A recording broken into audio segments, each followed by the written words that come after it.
Hey, Keegan. What's up, my dude? Number one OG fan right here, Keegan. Do you like Keegan Bradley as a golfer? Is that a silly question?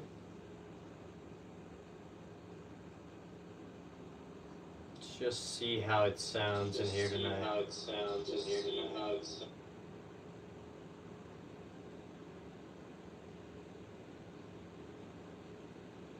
What's 5 hours, Keegan?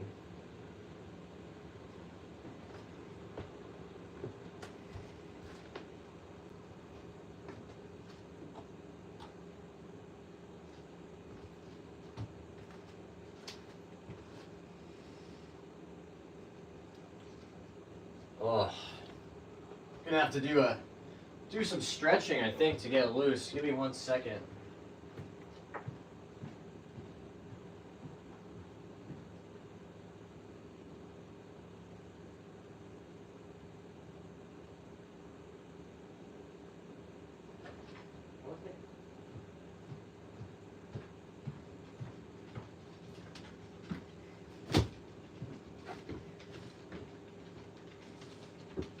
What's it?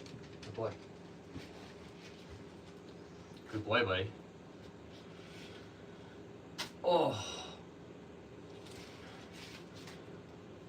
I would love to jump into hitting some putts, but it's not going to do any good. I was actually going to play golf today, but I did have a minor tweak in my back, so just give it a day to settle down and get back at it tomorrow. You know, some days are like that. Not every day, not every week it goes how you expect. Yeah, I mean, yesterday was a super normal day, great day. Did a bunch of golf stuff. And then, you know, unexpected things can happen.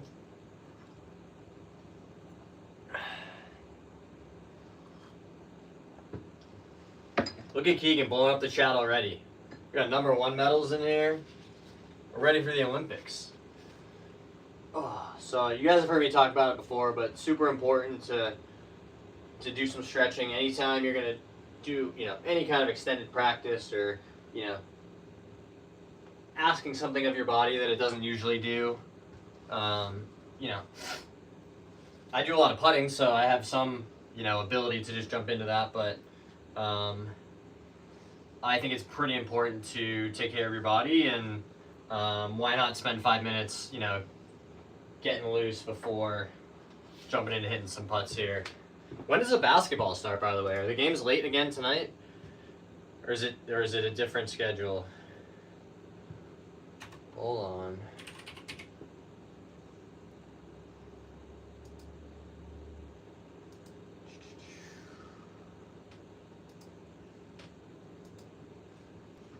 And I'm pretty sure there's round 2 of the Pro Golf.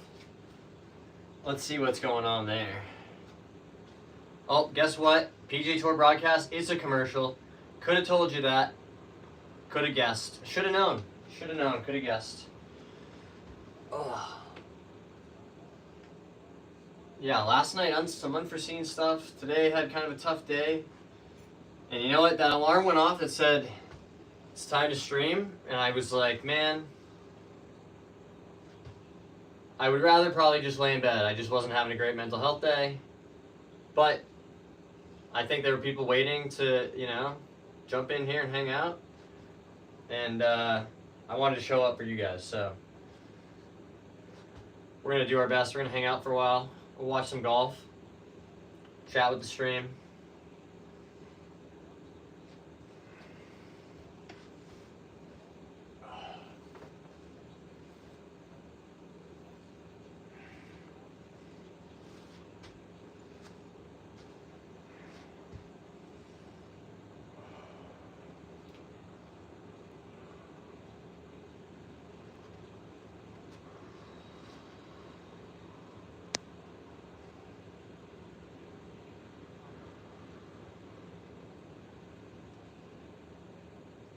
Oh, it's the Smiley Happy Hour. I kind of like this new segment. I'll give him credit.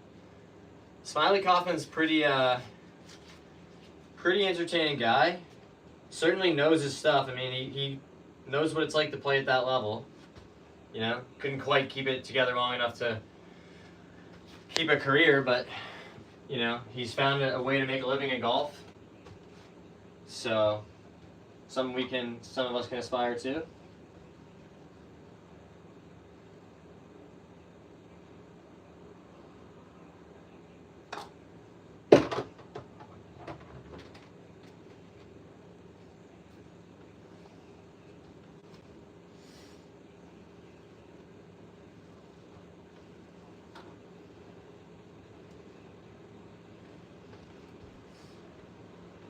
Anybody playing golf this weekend?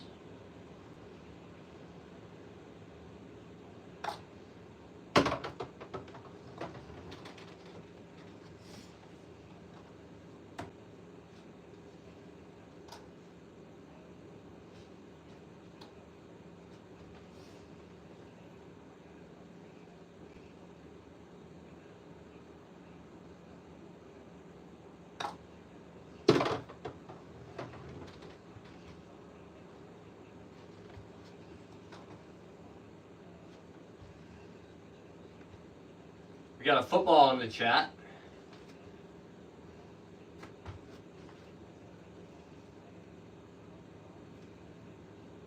There we go. So who's he talking to? Patty Harrington?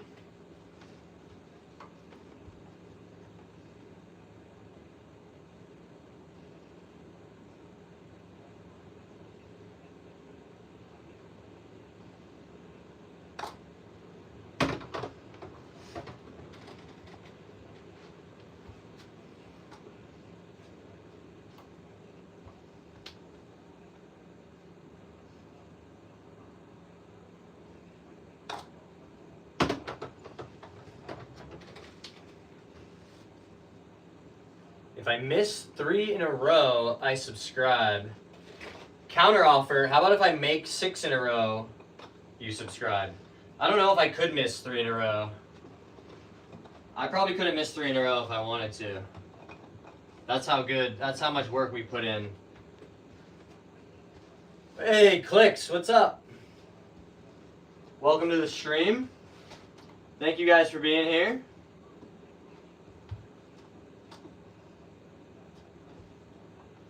These silly microphones have to charge for a little while, and so does my little setup here, so hopefully you can still hear me at least a little bit.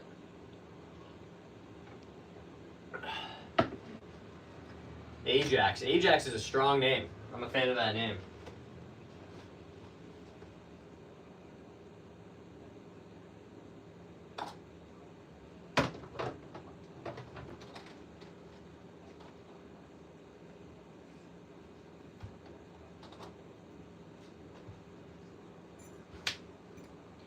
Can you putt 2 balls at the same time? We could try. I don't know how successful it will be.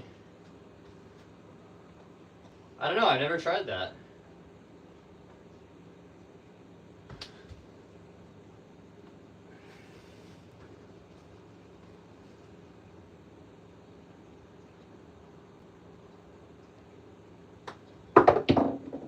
Wow. Interesting. The second ball was quite firm. And the first one, you know what it is? I think they have to be touching. And then when you hit them, they'll both roll in the hole. I feel like I've seen people do this before.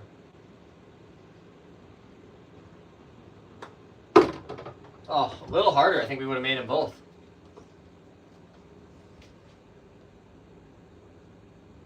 This is a good challenge, Ajax. Thank you for contributing.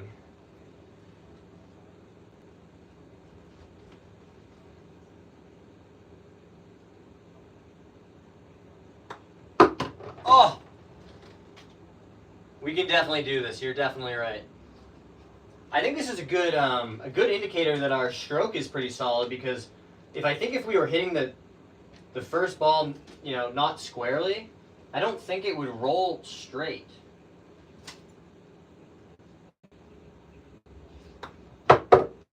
Oh! the first ball hit the back cup, back of the edge, and didn't drop.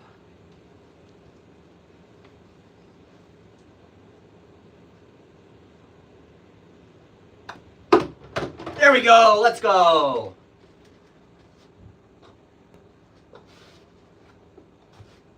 That was an awesome challenge, Ajax. I think it took us, what, 4 or 5 tries? That was pretty cool.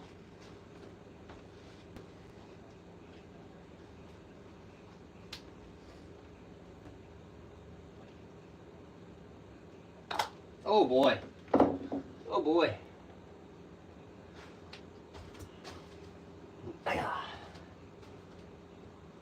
Thank you very much. That was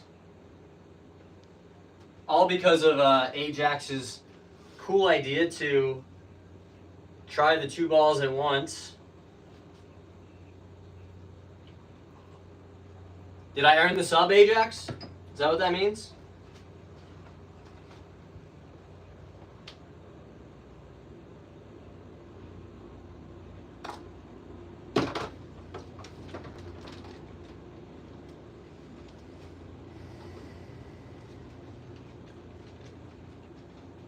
You'll probably notice I'm favoring my one hand a little bit. I injured myself in the gym, and that happens sometimes.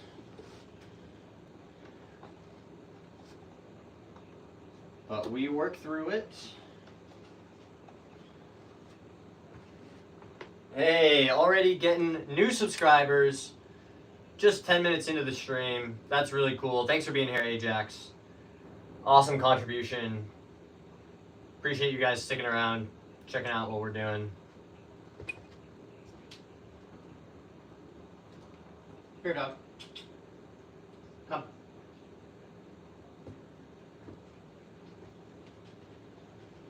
Come and sit.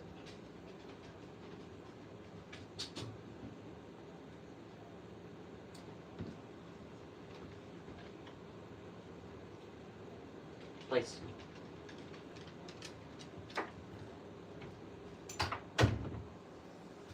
Make sure all of our feline friend or canine friends are where they need to be. Spirit Brothers UK says, hello everyone, paranormal investigators from the UK here. Hope you are well. New here today. Also love golf, I must say. Welcome, Spirit Brothers of the UK. That's a pretty cool channel or hobby or interest that you have, paranormal.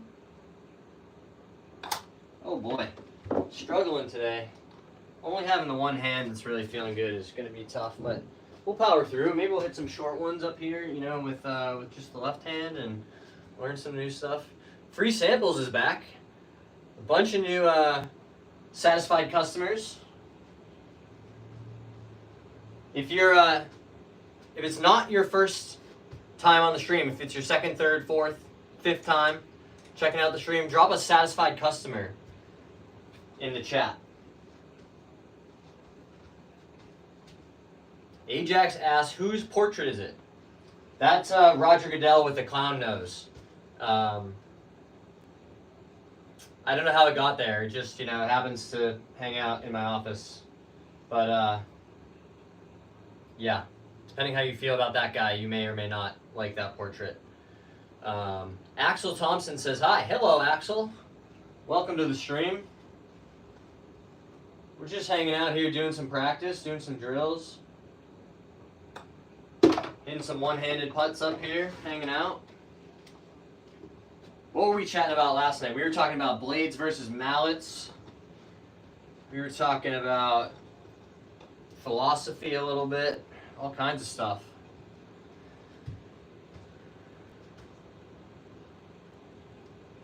Play golf and football. Very cool.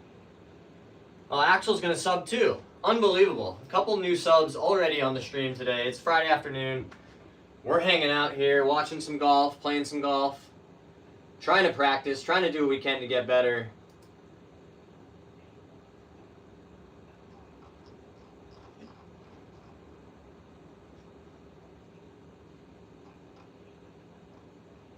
Anybody playing golf this weekend? I'm playing tomorrow. It's going to be awful weather, cold, wind, rain. And you know what? I couldn't be more excited. Like I said at the beginning of the stream, I didn't have a great day today. Wasn't feeling great. You know, some physical stuff popping up that I'm having to deal with. You know, somewhat unexpectedly, but that's life, right? You gotta power through. You gotta, you know, do the best you can. Nobody's gonna say, "Oh man, you know, I'll pay your bills for you because you had something happen to you." Oh, it's not too bad. I'll be able to play. I'm just kind of being fussy about it. I cut my hands at home. Or at work. When you work from home, am I allowed to say I injured myself at work? But I am also self-employed, so I don't think I can sue myself for workers' compensation because my home office is also my home, but I'm my boss. So could I sue myself for workers' comp? Because I hurt myself in the kitchen, but that's not really where the home office is.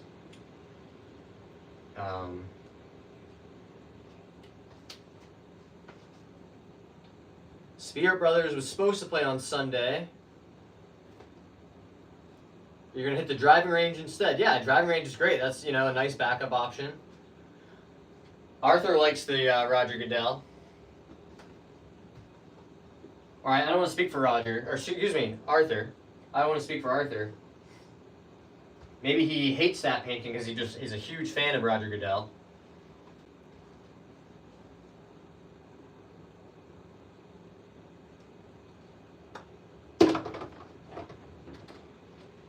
Great way to practice, you know, hitting the center of the face with your putts. Doing the one-handed drills in here, you know, making sure you got a nice firm, you know, angle in your wrist, and that all the energy going into the club is really being driven out of your shoulders and your chest. You know, this is pretty locked in. This isn't going anywhere. This is just holding the club face square to the path. The path is because my shoulders can't tilt completely vertically, right? Like on a complete vertical plane. They're tilted, right? Because they're attached to my body and they hang away from the putter. So they tilt on a curve, right? Back. That's why I have this trainer here, you know, to teach myself, like, what does it feel like to properly swing the putter on that arc? And the only job that my hands have is to hold that club face square to that path. So the face is not rotating relative to the path. That's the objective anyway. And if we do that and we apply, you know, a pretty neutral arc and hit the ball in the center of the putter, should make a lot of putts.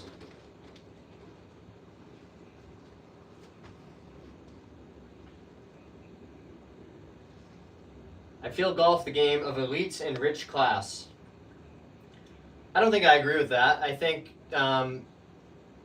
there's lots of successful golfers, you know, professionals or otherwise, who don't come from privileged backgrounds.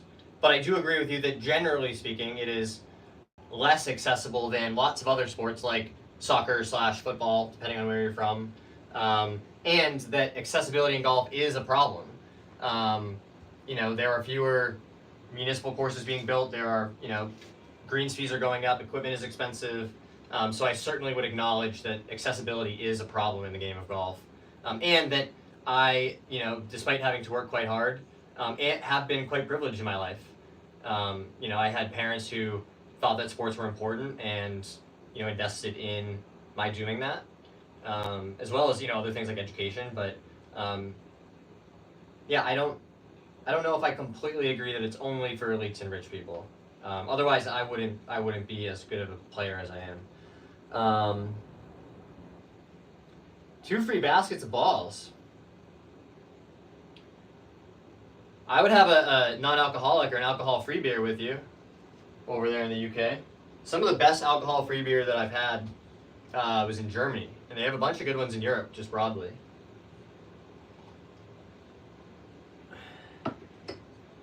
Sorry, let me catch up here. Arthur, why does Roger Goodell get booed? You'd have to ask the people who are booing him, but I think he has made some questionable decisions. What else we got? Grant wants to know, how do we not miss short putts low? So that's a great question. I think generally speaking, what it comes down to is if you're missing them low, that could be because you're not starting your ball on line, or if you don't read enough break, and you hit the putt the appropriate pace, if a breaking putt, but you don't read enough break. So that's one area you could try to quote unquote diagnose, right? If you're like, well, why? Trying to figure out why my putts are missing low. So that could be one reason. But more likely, in my estimation, is maybe that you're not hitting the putts out of the center of the putter, and thus not starting them on your intended line, right? So if you're a right-handed golfer and you have a left to right breaking putt, and you hit it on the heel, well, it's going to go short and right of where you intended to. So you have to practice hitting the center of the club face, and that's why I love this training station that I have set up back here. I try to do this every day. I don't, it doesn't happen every day, but I've made a huge amount of progress in the last 3 to 5 months in my putting by just hitting probably a few thousand putts at this point on this drill station. So there's an arc trainer underneath. It's well stroke is what it's called. And then the gate setup here is a Pell's tutor that has these ball bearings that create a gate, right? And that's a scalable drill where you can back those ball bearings up, and you can, if you're just starting out, you can make it pretty manageable. So just, learn how to start your ball on your intended line, and then as your skill level progresses, you can move these up, into the front of the training station there, to make it harder. So I have this set up. I hit a bunch of putts here all the time, and I like it because it has the functional aspect of, well, did I start my ball on line? If the answer is no, I'm going to hit one of those ball bearings. I'm going to, it's a fail for the rep. So I have to not only start my ball on line, but I also am trying to, with my eyes, make sure that I'm tracking that putter on that arc, right? And I do lots of reps where I kind of go through my process and I try to make strokes without even hitting a ball, right? So I'll get this out of here. You can move the balls if you need to, and just try to feel like, what does it feel like? What do I have to do with my body to keep the putter inside of that guideline, right? And what does that feel like? And how can I replicate that? How is that different than what I currently do? And then when you combine those two things, you get a really effective drill for training both your stroke and the skill of starting the ball on your intended line. So that's what I am working on doing, and I think a drill like this can be a really helpful way to try and start short putts on line. So Grant, hopefully that helps answer your question and kind of explains what we're doing here. Yeah, thanks Ajax, I appreciate that. Tate wants to know about my wig, which is awesome because I have just such a mess of hair at the moment that hasn't been dealt with in quite a while. So no wig, but you can come pull on it if you really feel the need to. Stick that back on for the people. Can you explain 2 baskets of balls in the range, each basket about 50 balls? Is that every time you go, Spirit, you get 100 balls? Or is that just the first time? Let me catch up here quickly. Ajax wants to know, can you explain which stick golfer used in which scenarios? Yeah, I certainly can. So in golf, we call them clubs. I think that's just an old thing. It's not like a club that you might hit someone with. But, in hockey they call it a stick. In golf they call it a club. I don't know why, but the different golf clubs have different uses. And generally speaking, the objective of having the different clubs, with the exception of this one, the putter, is to be able to hit the ball different distances with a pretty certain degree of consistency, right? So in golf, you have occasion where you might be a certain distance from the hole, call it 100 yards or 150 yards, and in order to, consistently from that position land your ball on the green, you need different clubs that have different lofts and sometimes different lengths. There's all kinds of different equipment you can get into, but generally the goal of the different clubs is to advance your ball different distances. So hopefully that helps explain why you might use the different clubs. You're allowed to have 14 of them. I don't know where these numbers came from, but you can have 14 clubs. Most people have 13 normal clubs of different lengths and lofts. The furthest or the biggest club is called the driver, and it's also the longest typically. It has a really big kind of head on it, something like this, with a big area to hit from, in a long shaft attached to it. So this is to try and hit the ball, as far as you can. And anyway, so once you're on the green, generally everybody uses one club called a putter. That's what I'm practicing here, and that's just for on the green, where outside of really unique circumstances, you wouldn't use any other club on the green. I certainly have used a wedge or maybe an 8-iron to chip on a green, in really difficult circumstances where it just lets you get the ball close to the hole that you might not be able to do with a putter, or where the ball's traveling along the ground. So hopefully that helps, Ajax. Let me catch up here. Grant asked, do you focus on your hands or body movement putting? So currently, my current methodology is to try to minimize my hands as much as possible, and that's in my full swing too. Like, I really am trying to just feel like the job of my hands is, and this is a bit hyperbolic, but is just to hold on to the club and keep that club face square to where I set it. So in my full swing, I'm trying to really feel like I'm swinging the club with my body, like I'm using my hips and my lower body to drive speed in the backswing, and then using the turn of my hips and clearing out to really try and create speed at the bottom. And my hands are just kind of along for the ride. Similarly, in putting at the moment, what I'm trying to feel is like once I have my grip and my everything set in my stance, then I'm not really feeling anything here in my hands. All I want to feel is I feel it in my hands when I hover the putter, which is a new incorporation into my strategy and my routine that I've been doing this year, when I really like it.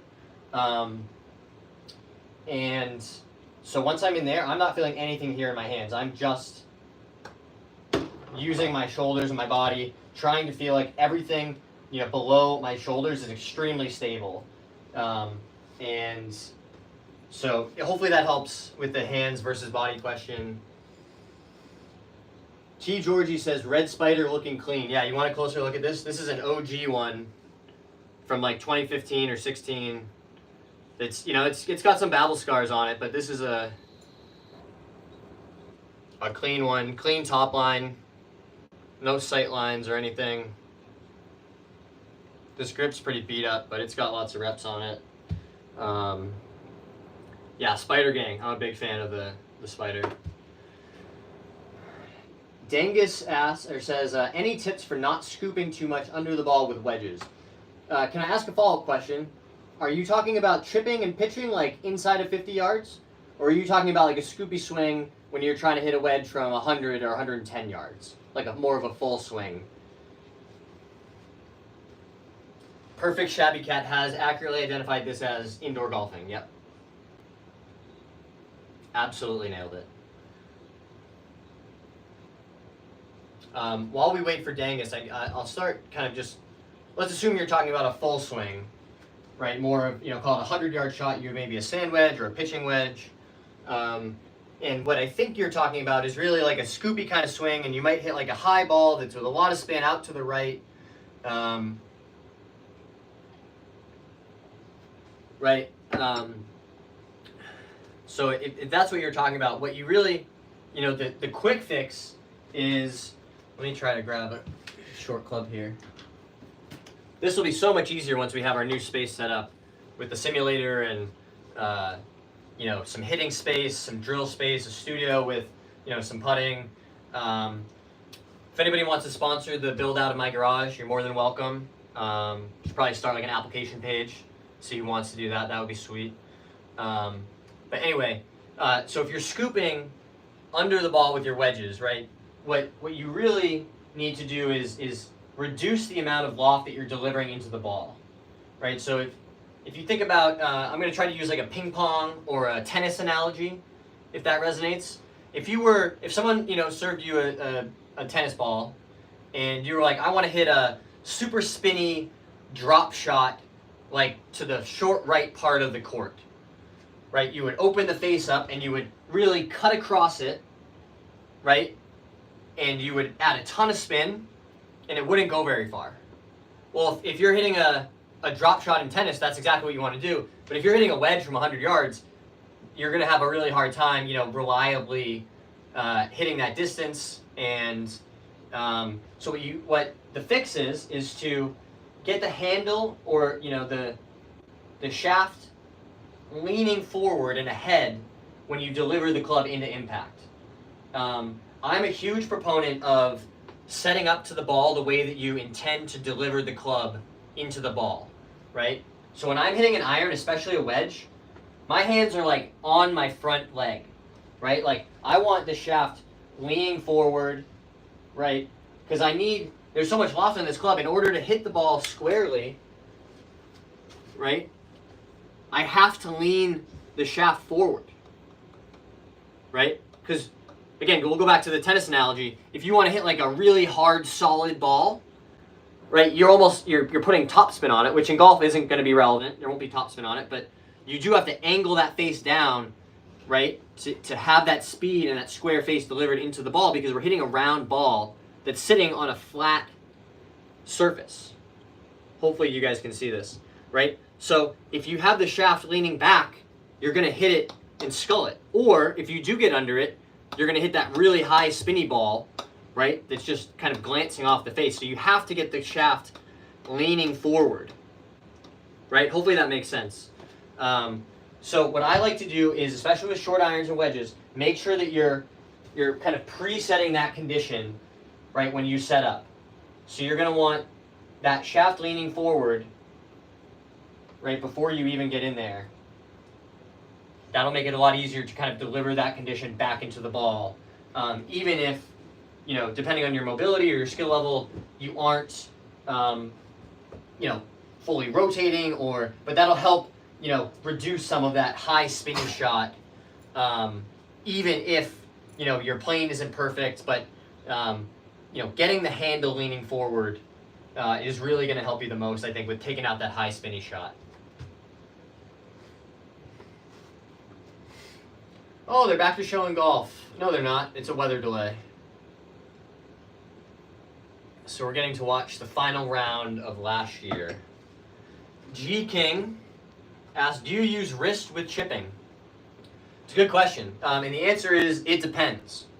It really depends on the type of shot that you're trying to play.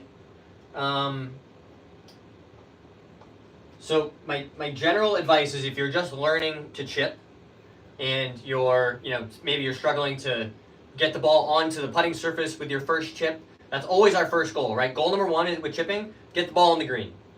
You don't have to hit it close to the hole. You don't have to hit it to 3 feet like you see the pros do. Goal number one is get it on the green. No double chips. Okay, so that's rule number one. So that requires you to find, a somewhat reliable shot that you can hit, right? Even if it's to 20 feet. Just get on the green. You can put up a pretty good score making a bunch of bogeys, but doubles will kill your score. So double avoidance is so important. So that out of the way.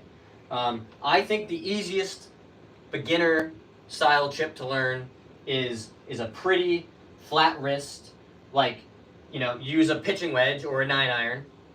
You don't go for your 60 degree. Don't go for even your sand wedge, unless you're maybe in a bunker. If you're a beginner golfer. Grab a pitching wedge and just, get on the chipping green with a bunch of balls and learn to make like an exaggerated putting motion, right? So if our putting stroke is something like this, right? Or even a longer putt, maybe out in here. Well, the goal of a chip is just to hit the ball a little bit harder. You know, instead of 20 feet, maybe it's 20 yards or 10 yards. So you can even use the same grip, right? Hold the club the same way you might hold your putter. You know, but whatever your preference is, you know, just learn a pretty flat-wristed, not a lot of wrist hinge, you know, an exaggerated putting stroke. Make it simple. Just your goal is to hit the ball cleanly, you know, to hit it a somewhat consistently reliable distance, right? You can't, you know, if your goal is to hit it 10 yards and you hit it 25, chipping's going to be really hard. It's going to be really, really hard. You know, my goal now is to hit a 10-yard chip within like 12 yards, right, or 11 yards.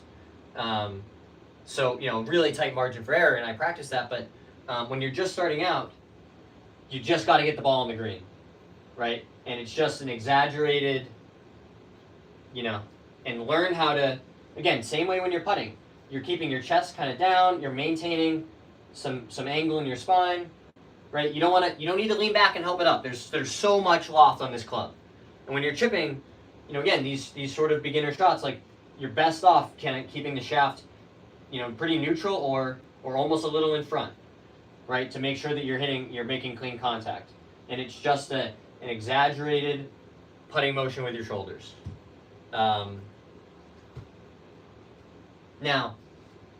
with that said, if you have a, you know, more advanced skill level, you have more time to practice, you've been golfing for a long time, chipping can become much more about personal preference, right? And that's why when I first answered your question, G King, was it depends, is, well, if I'm in short-sided in a bunker and the greens are running at 11 and firm, I have to, you know, get some wrist into my action to get out of that bunker and try to stop the ball close to the hole and give myself a makeable par putt. I can't hit that shot. I mean, you know, it'd be really hard to hit that shot without some wrist in it, right? Because of how much speed you need to deliver into that sand in order to, you know, get that energy into the ball and up into the air with some spin to stop it. So the real answer is it depends. But I think most people would be best off just get a 50 bucket, you know, 100 bucket of balls, go to the chipping green, and just practice, like, can I chip it, you know, from just off the green onto the green? And give yourself like a 20-foot circle. Truly. Like, somewhere where you feel confident you can two-putt, right? Whereas if it was, you know, you're hitting your third shot onto the green, you're like, great, my goal is to make a 5. If I make a 5, I've done well. Or a bogey, I should say. You know, whatever hole you're playing. You know, you can try to be a hero and hit all kinds of crazy flop shots, but it's generally going to lead to more situations where you make double bogeys, and that's, we know, statistically so bad for your score. So, that's my long-winded answer on do I use any wrist with chipping. I was talking on the stream yesterday from the practice screen about how my preference now, given how much time I've had to practice and invest in my game and practicing short game, I hit all my shots around the green with one club, which is a 60 degree. But I've learned through a lot of practice how to hit, you know, a really low shot, how to hit one that runs out, right? That, you know, doesn't have a lot of spin on it. How to hit a really high one with the face open that doesn't go very far, you know, if you're really short-sighted. So I'm fortunate that I've had time to practice that, and I just always preferred the methodology of learn how to hit multiple shots with one club versus trying to hit, you know, 1 or 2 shots with a variety of clubs. So part of that for me is mental. I'm trying to simplify my process, and I know that if I miss a green, unless it's like a really unique situation, you know, if it's a pretty standard kind of chip or pitch, I know what club I'm going to reach for. So that helps keep my process somewhat simple, which I think has been beneficial.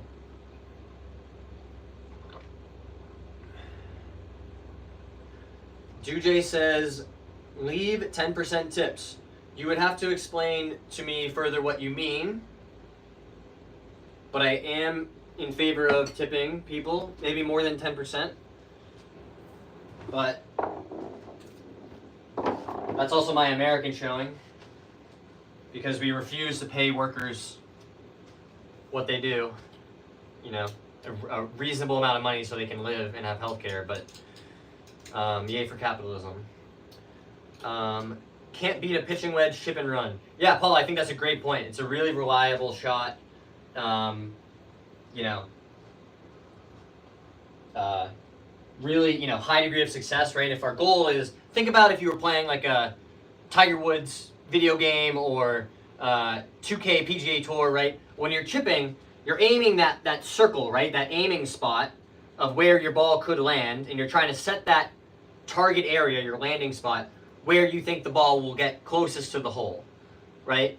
So if your goal is to make that landing spot as big as possible, well, you're always going to be better off, you know, playing the ball along the ground, right? It just expands that area, that target area that you can hit to get the ball close to the hole. So, yeah, it's a great point, Paul. I'm glad you mentioned that.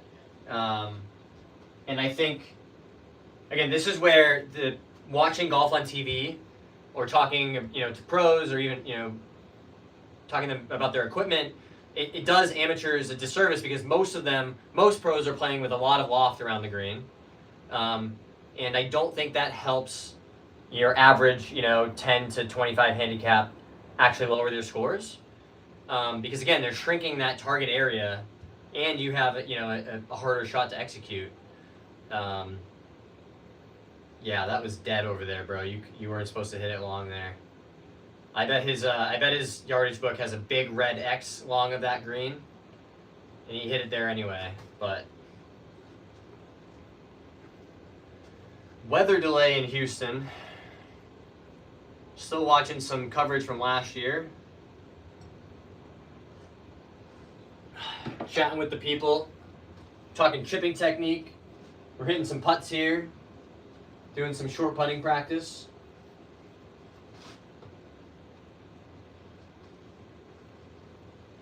Trying to hit some, going through our process with just one hand at a time.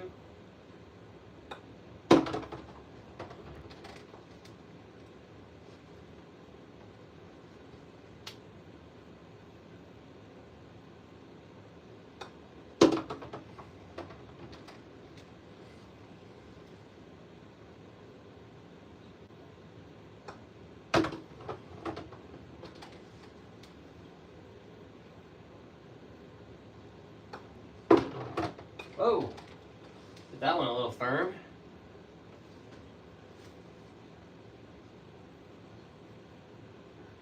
Paul says, totally agree, love my 60, but I play a links course in England, so hella windy, so we need the ground shot. Yeah, I've played, not in the UK, but I've played a bit of links golf in Canada and other places.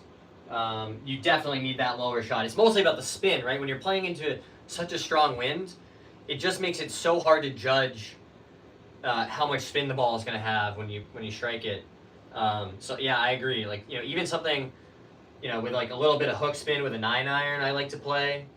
You know, and you just find that spot on the green or short of the green where you're trying to just say, hey, where if I landed here, if I had a ball and I was tossing it, how would I, you know, I want to get it within a 20-foot, 10-foot circle. And that's a nice shot to have.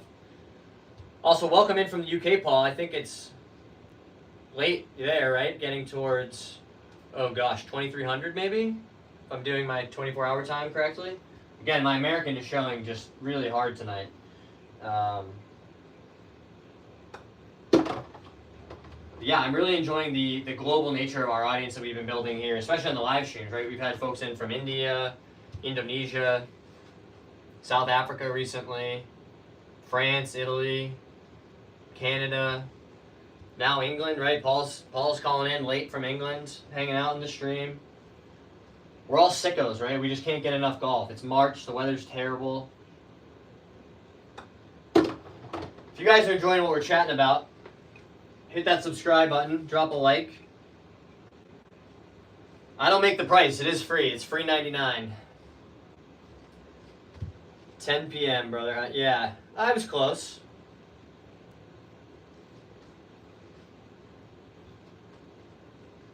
I have a close friend who lives in the Netherlands, and they do daylight savings at a different time than us, so that's always weird when you don't know how many hours apart someone is from you. Adrian Manuel Ramos Padilla says, hey, hello Adrian Manuel Ramos Padilla. How are you? Thanks for checking out the stream. We're just here hanging out, chatting about all kinds of topics. Chipping strategy. Short putts, hitting putts with one hand for practice. Really grateful for all the support here, guys. It's so crazy to me that in less than 90 days since we started this channel, we're north of 700,000 views on the channel. That's all from you guys. You guys are showing up, liking the videos, subscribing, growing the platform, recognizing that we got to talk about hard stuff sometimes. And, I'm somebody who's gone through a lot of that stuff. I got a lot of perspective, and it's going to be a lot of golf, but golf is really just a container, right, to talk about important things and, how we take care of each other as men, how we can be there for, our communities, right? Not in a global sense, but in a, like, how do I show up for the people that need me?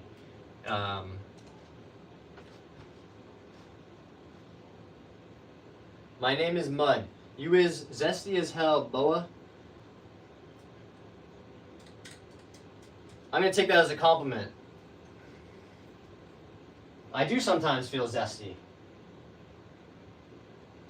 I'm not entirely sure I know the connotation of your comment, but I would love to hear more. Paul says, yeah, our clocks change on Sunday morning for the farmers, so we get lighter nights. Farmers and golfing, we can golf till 10 p.m. That sounds amazing. Where I'm at, we can get to like 9:15 maybe. Which still feels great, for those late June, early July rounds where it's still, quite nice and warm. You get a great day out there. The course dries out. Everybody goes home to have dinner. You can have the place to yourself.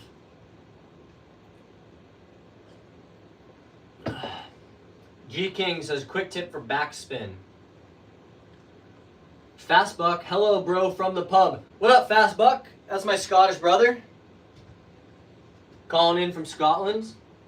Having himself a pint, I'm sure. It's late on a Friday evening. You've earned it. We made it to the weekend here, guys. We made it. Golf is in sight. I've got a tee time tomorrow. You should enjoy these moments. We've earned them. They're not promised. Right? You never know what's going to happen tomorrow. Or later today. Seth Carlson, grinds. That's right, Seth. We are grinding. If you guys are liking the grinds, you know what to do. What do we say? All the good stuff. You just got to do all the good stuff. Like, comment, subscribe.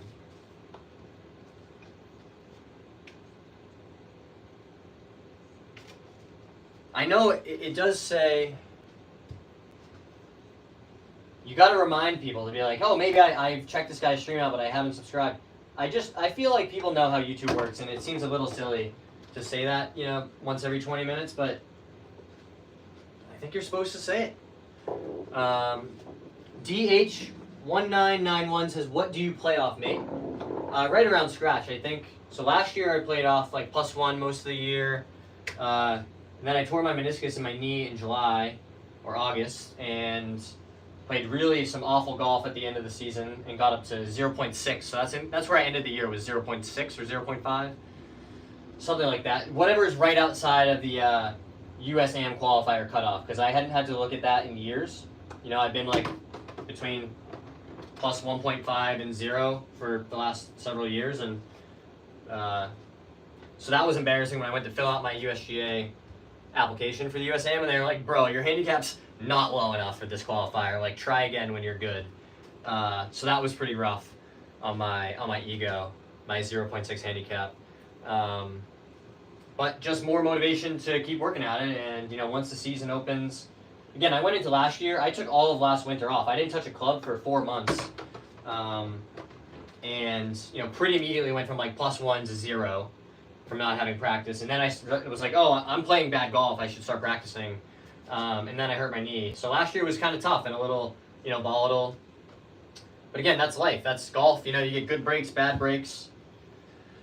Hit a ball in the tree. Sometimes it spits out in the fairway, right? That's just like life. You can get away with bad decisions, and sometimes, you do everything right and you still don't end up, where you hope to be. So all you can really do is evaluate the situation as best you can and try to keep moving forward. And I found that, trying to find the positive spin it's not about like your personality, right? My personality is quite cynical, but it's more effective to be positive. It just works better. So I'm trying to do it. Shirt Play says, hi, I'm back. Welcome back. Another satisfied customer. Back from South Africa. Yeah, we were chatting about South Africa, and I was just mentioning to Paul, who's chatting in from England. We've really been enjoying the global nature of the stream and people calling in from everywhere. Thanks, DH1991. I appreciate that. It's very kind. Yeah, we're going to keep working hard, battling through adversity when it pops up, enjoying the good breaks when we get them. And I think we're pretty committed to growing this channel. I mean, there's been just a tremendous amount of support. Makes me kind of wish I had started sooner, frankly, but you just try to make the best decision you can in the moment, and here we are. So DH says, I'm from England as well. That's very cool. Hoping to get my clubs back out soon when it warms up a bit. Yeah, we're in the same boat here. It's just that in-between weather where, like, you get a day, I played outside probably 3 or 4 times now, played the short course a little bit. Trying to, hit a bunch of short irons is an area I've identified as needing a lot of work. And then you get days like I'm supposed to play tomorrow, but it's going to be, I'm not going to know the Celsius off the top of my head, but 38 Fahrenheit and raining and windy, just awful weather. Like, you don't even want to be driving in it, and yet I'm a sicko who's going to drive an hour to go try to play golf in it with my buddies. So yeah, I feel that. I feel that, DH. Yeah, we're all just waiting for the more consistent weather, right? You still get some bad days in June, July, August, September, but hopefully fewer and farther between. Tell you what, this drill with the one-handed putting is starting to feel like it's having a nice, it's working its way in, as they say. Oh, I'm sorry, I missed your question, Shirt Plays. Why and how did you start playing golf? I also love the GH, like Ghost, but for golf. That's pretty cool. Ghost Golf? That'd be a cool brand. Who inspired me? Well, my father played golf, though not very well, when I was growing up. And so, my first memories are of playing with him. I think that's something that a lot of people can, resonates with them. But I think what inspired me, I loved watching Tiger Woods. And something about golf just always captivated me, right? There's pictures of me as a 3-year-old with, little clubs out in the front yard, like trying to hit balls. But I didn't really take it seriously until high school, when I really started to get the itch for like, wow, this is something I could be good at. This is really fun. I get a lot of validation out of playing well, and I have a skill set or an athleticism that allows me to outperform already, with relatively little coaching. So like, can I get some training? And so my parents were able to invest a little bit in a couple lessons, and but mostly it was here's a membership to the municipal course and you're on your way. Just go play as much golf as you can, get out of the house. And I learned a lot of life skills that way, right? Like when you're a kid in the summertime, most normal people, middle-aged people have jobs, so they're not playing golf in the middle of the day. But when you're 15 and you want to just go out and play, well, who do you end up playing with? You end up with, a bunch of random people, a lot of whom are older, right? Retired people. So I found it was a great way to develop the skill of, well, how can I have a conversation with someone that I don't really think I have a lot in common with, right? If I'm a 15-year-old, well, it's awkward to play golf with somebody for 5 hours and not talk to them. So, well, I don't want to do that. How can I develop that skill of like learning how to talk to people? So that's, a tangential benefit of golf that I found. But growing up, no, I was largely like just the kid who would, hit as many balls as you'd let me, right? I love bashing balls. I still kind of do, although I've learned it's not, as effective. And I would just go chip and putt for hours, right? in high school, I would, almost every day, I would drive myself just to the putting green somewhere, and hit chips and hit putts, and just trying to find ways to get better, and exploring equipment and learning how to build equipment. Oh, happy birthday! Very cool. And just really trying to teach myself. Some of that, led me to develop bad habits. Right, I was able to play really high level golf with a pretty inefficient golf swing that I've only really in the last couple of years been able to fix, quote unquote, to make it much more efficient and easier on my body, especially my back and my knees. And I just was, because I played other sports and had good hand-eye coordination, I could play pretty effective golf with a really steep, not a lot of rotation, really kind of early extending type of golf swing. And I had some injuries. My back was really messed up. So, doing hours and hours of mobility work now to be able to get my body into a position to hit the ball the proper way has helped a lot. So that was a very long-winded answer to your question about, how I got started playing golf, but hopefully that answers your question. Carl's back. What's up, Carl? Carl, I'm pretty sure, is our Italian cafe man out in Indonesia. Am I misremembering, or is that you, Carl?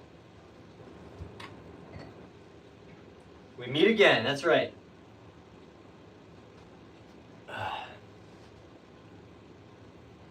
I have seen many of your shorts videos. That's so fire. The videos are fire, or it's fire that you've seen them? Either way, that's an awesome comment. I'm thrilled that you would say that. It's very nice. Yeah, anytime people see my comment, my content, and they enjoy it, people like and subscribe, it's really gratifying. I think I feel, like I'm making a positive impact. I'm putting a smile on your face, even if it's just for 15 seconds, right? There's plenty of, we all have, hard things we have to go through. Life isn't always easy, whether it's bills or your health of your family, all kinds of stuff that goes on. So to be able to say like, hey, I made somebody happy for 10 seconds or 30 seconds, that's super cool. In a way that if I didn't make it, wouldn't have existed. So that was one of the goals with starting this channel, is like, can I put something out? Can I give back a tiny bit? Share some of my perspective. Carl says, you remember me. That's cool. Yeah, of course. But all my, try to remember everybody who comes back, for a second, third, fourth time. I think that's awesome when people do that.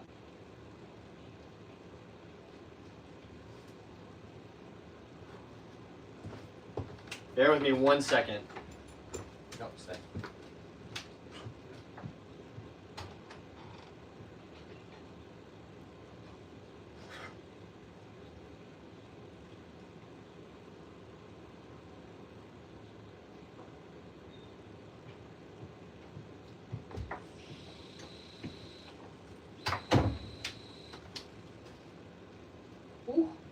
It's important to stay hydrated out there, folks.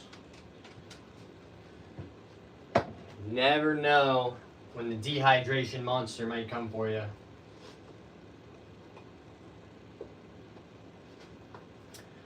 Just past heading into hour number 1.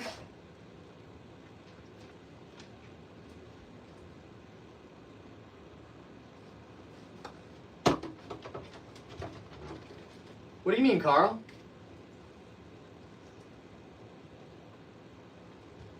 Carl's worried about me. I was talking earlier about how I had a bit of a rough mental health day, but physically, well, I suppose I've injured my hand, which is weighing on me mentally, but no, physically I feel fine. But I was talking earlier how the alarm went off, and it's like, oh, it's time to stream.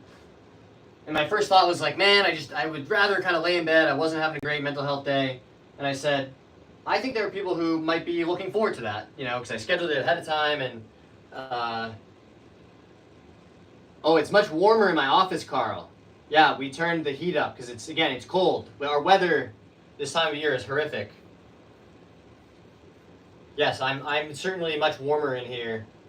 But I appreciate your looking out for my well-being. What more could you ask for in a friend, right?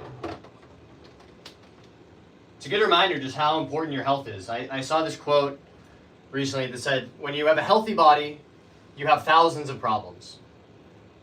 When you have a sick body, you have one problem, right? And I think that's such a good reminder that there's lots of people out there, some of whom might be watching, right, who, have health issues or, that's really requiring a lot of their focus, whether it's a specific illness or, chronic stuff. Be grateful if you have a healthy body and you're able to do things like this, like golf and, exercise, right? There's something to be grateful for in simply the ability to use your body in the way that you want. So I try to think about that whenever I'm, feeling badly for myself about being on the wrong side of 30 and like my knees creak when I get out of the bed. And then I say, shut up, get out of bed because you're lucky. There's lots of people who would happily trade places with you, right? Carl's very worried. I promise I'm okay, my dude.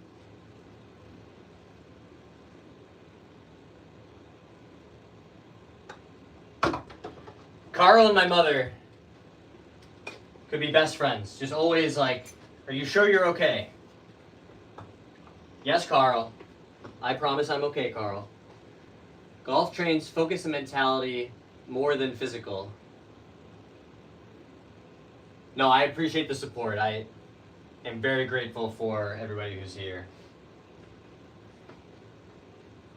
That's better than imagine, if your friend was like, oh, I thought you looked sick, but I didn't say anything. That would be worse. No, I'm glad you said something, but I just want you to be reassured that everything is okay. Anybody playing golf this weekend? Who else is getting out there going to try and play some golf? Whether it's good weather, bad weather. I can't wait for the good weather.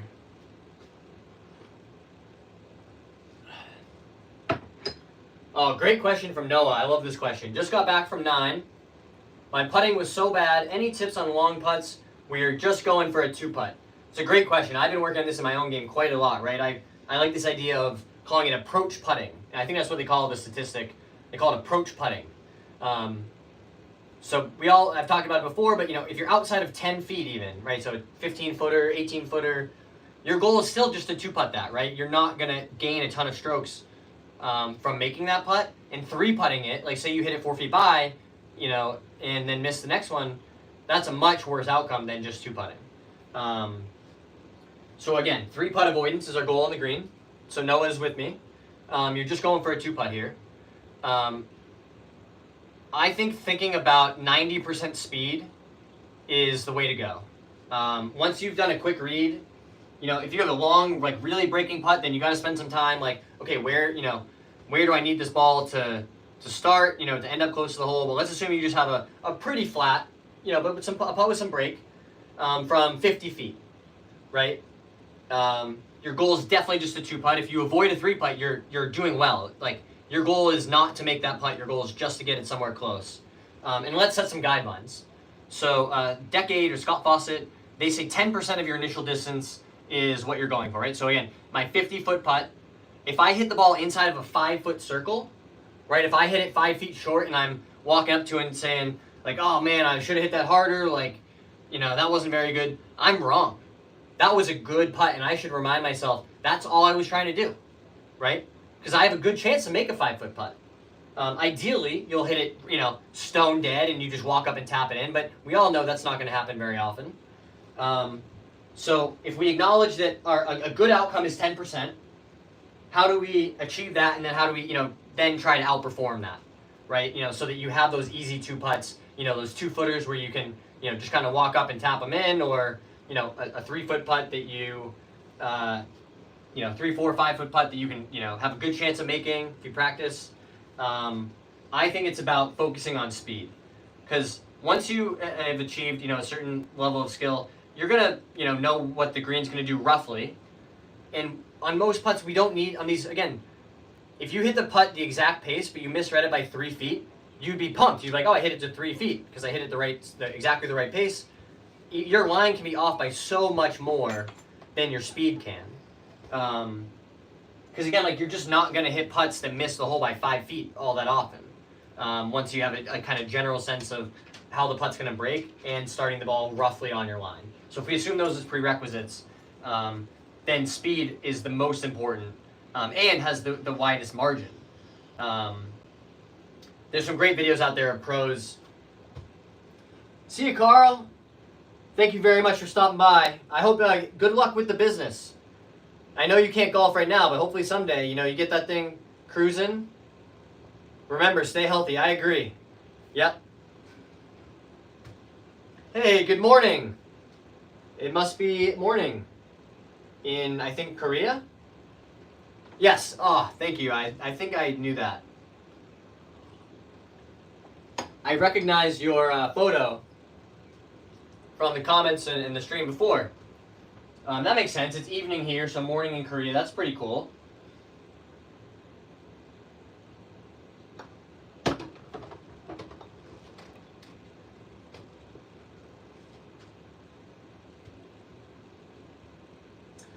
So to finish my thought, so some specific strategies from Noah.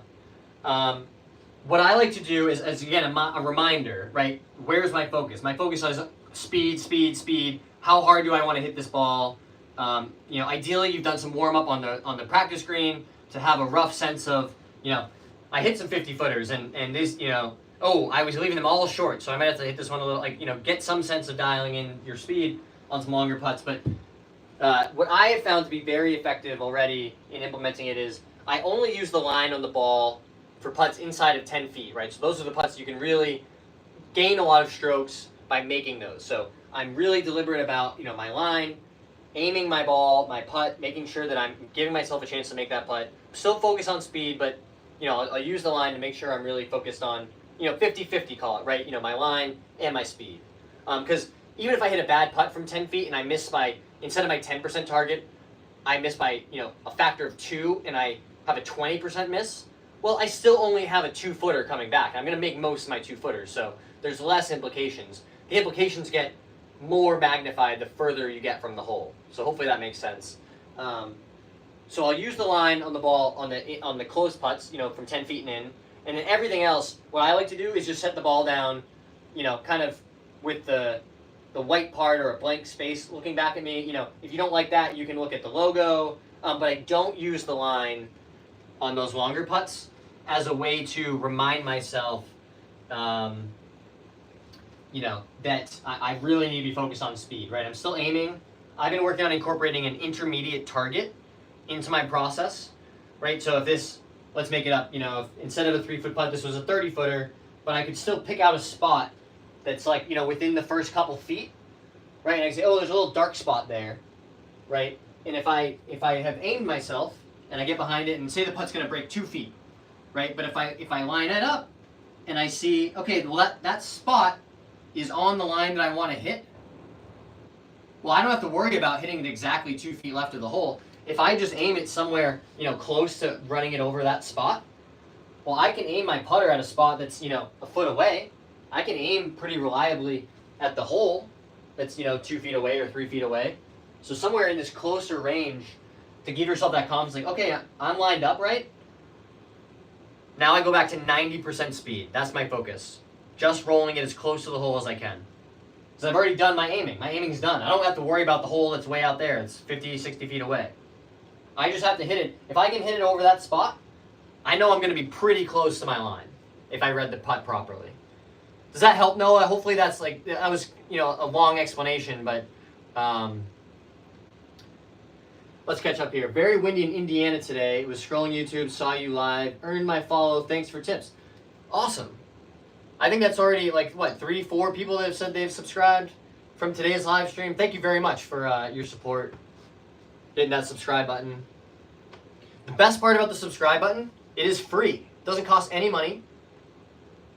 But I can't take any credit for that because I didn't make the price. So I'd love to take credit and say, yeah, it was my idea. We should make the subscribe button free. Like there was some other guy who wanted to charge money for it. But no, it was that way when I started on YouTube 3 months ago. Oh, this is a great question, Noah. I'm thinking about something very similar in my chipping, and trying to take my focus away from where the hole is and more towards my landing spot. That's something new for me that I've been thinking about heading into this season. And in my practice, we did a live stream yesterday where I was doing some, chipping to a tee, right? So I'm really just focused on that spot and like how far, who cares where the hole is, right? I've done my prep work to say, okay, if I land it in this general area, it should get pretty close to the hole, right? Because it's a downhill shot or an uphill shot, and it's going to turn, left or right. I've done that already, and I've decided, okay, this is kind of the rough area. I don't need to focus on the hole, right? I found that focusing on the hole or thinking about that, I was hitting a lot of my chips too hard. Because in my mind, I'm thinking about, well, it's a 30-yard shot, but I might only have to hit it 10 yards to get it to go 30 yards.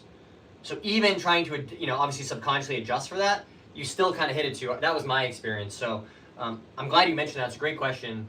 So I've been trying to focus more, and especially in my practice, using that intermediate target. Like I'm not chipping it to the hole, I'm chipping it to that spot on the green or just short of the green that where I need to land it to get the ball close to the hole. So does that answer your question, Noah?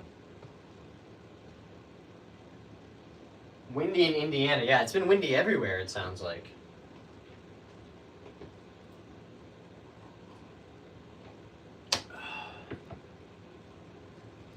Hopefully the audio is okay for you guys without the microphone. I've been doing my best to keep those charged, but between that and my phone, it's an uphill battle, I will say.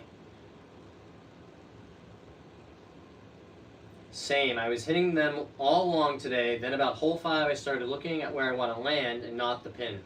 Yeah, I think that, again, this is something that I'm still actively working on. And trying to incorporate in my own process and my own game. So, yeah, not to say I've got it all figured out, but it's something that I definitely am, thinking about and trying to, do some of those drills in my preparation.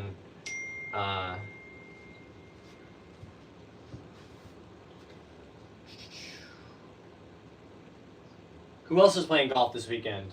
Hopefully there's better weather some other parts of the world.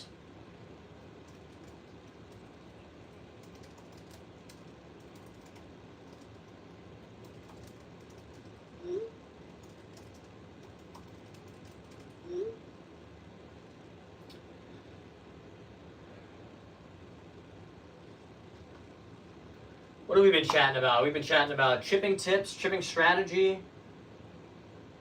They've got last year's final round on, where Scotty is one back, halfway through the back 9. I don't remember how this tournament ends from last year's Texas Children's Houston Open. Can't say I caught that one, but always good to watch Scotty Scheffler swing it. As a guy with a former, horrible lisp as a child, did lots of speech therapy. Scotty Scheffler's swing was a nice one. I was like, man, 8-year-old me would be super proud of me now, because that would not have come out so well back then. All right, that's part of our journey as people. Everybody has obstacles and things to overcome. I think that's a reality that everybody can. If you find somebody that's like, everything in my life has gone exactly as I intended and perfectly smoothly, and I never face any adversity, number one, I think that person's probably very boring. But I also just don't think that person exists. Like, everyone's worst day is their worst day. You can compare the magnitude of that, and that's where I find gratitude to be such an important tool, right? Like, my worst day is so much better than lots of people, and I have to acknowledge that. Like, I'm extremely privileged, to be able to say that. That's not all because of my hard work. Some of it is, but I've also just been very lucky, right? I had, parents that invested in me and educated me. You have to do the work, but you also, I think it's so important to acknowledge, like, there's just a lot of luck involved, I've been in I was in a motorcycle accident that, could have gone a different way, right? I'm still here chatting to you guys. There's a degree of luck in lots of things. You know, it's not just about golf, but golf is a great metaphor for life in that way. Because sometimes you hit a ball in the trees and it bounces back to the fairway. And sometimes you hit a ball right down the middle, you hit a perfect, a tight draw 300 down the middle, and it rolls into a divot.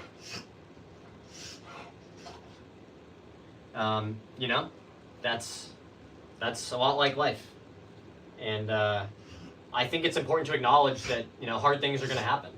There's this awesome, I think it was for life insurance, so I don't, the premise isn't my favorite, but there was this commercial that I remember, and there was people, they asked people to write on sticky notes, right, in one color, all the good and bad things that had happened to them, call it over the last 3 years, and then what they expected for the next 3 years. So you have kind of a 6-year, whatever the window was. And over the previous 3 years, there was a good mix of good and bad, right? Someone in my family got engaged, or my child graduated from high school. And bad things like, my aunt died of cancer, or I had to move home to take care of an elderly relative. Good and bad thing, not bad, but hard things, right? And then they ask people, well, do the same exercise for the go forward, for the next 3 years. And interestingly, people are largely pretty optimistic, right? They found it was much more good things, right? My child who graduated from high school will graduate from college, right? Or something like that. But if we're honest, we have to acknowledge that those same bad things that happened are probably still going to happen in the future. And if you acknowledge that fact and have a plan for dealing with it, and you equip yourself with tools, to allow yourself to solve those problems, then you're way ahead of the game. Because I think if you don't do that, you're starting from square one every time. And then it's just, an overwhelming sort of, adversity. And without a path forward, it can be really difficult to manage. That was a big part of why I stopped drinking alcohol. I think it's important to talk about. I'm able to handle the problems in my life, with a much higher degree of certainty and reliability, and be there for people who need me than when I was drinking, right? That's just an undeniable truth. So that's a tool, right? That was one way where I said, okay, I can get a little better, incrementally better at problem solving, or being a better person in the world. So it's about finding those tools that work for you. It can be exercise, right? Exercise can be unbelievably beneficial for tons of people, in a variety of ways. I'm a huge proponent of therapy, especially for men. Like, no one wants to tell your buddies, like, hey, you know what I did today? I went to therapy and I talked to a lady about my problems for an hour. Like, our cultures don't really support that, but I wish they would, and I think talking about them in this way is important, because otherwise it will continue to be stigmatized. But it's one of those tools that I've used extremely effectively. It's been very effective for me in, allowing me to problem solve better and control my emotions and how I respond to things and how I interact with people. There just are so many beneficial things that I found coming out of that, that equip me better going forward, right? I have more skills and tools than I did before I had that experience. So it's just, nobody gives your buddy a hard time. He's like, hey, you know what I want to do is, I want to hit chest today because I really want to, I want to bench because I want to get my chest bigger for the summer. Like, everyone's like, yeah, cool, man, let's go hit bench. If you were like, hey, I want to go to therapy to, give myself better tools for dealing with my emotions, your friends are going to look at you like, oh, that's kind of funny, but I wish it was the same. They should be considered the same. They're just tools to give yourself a way to handle problems. So I'm going to keep talking about this stuff. I think it's important. And, golf is the container, right? We have to be able to talk about these hard things, because otherwise they just, they keep the same stigma. And I don't think that really benefits the people that need it.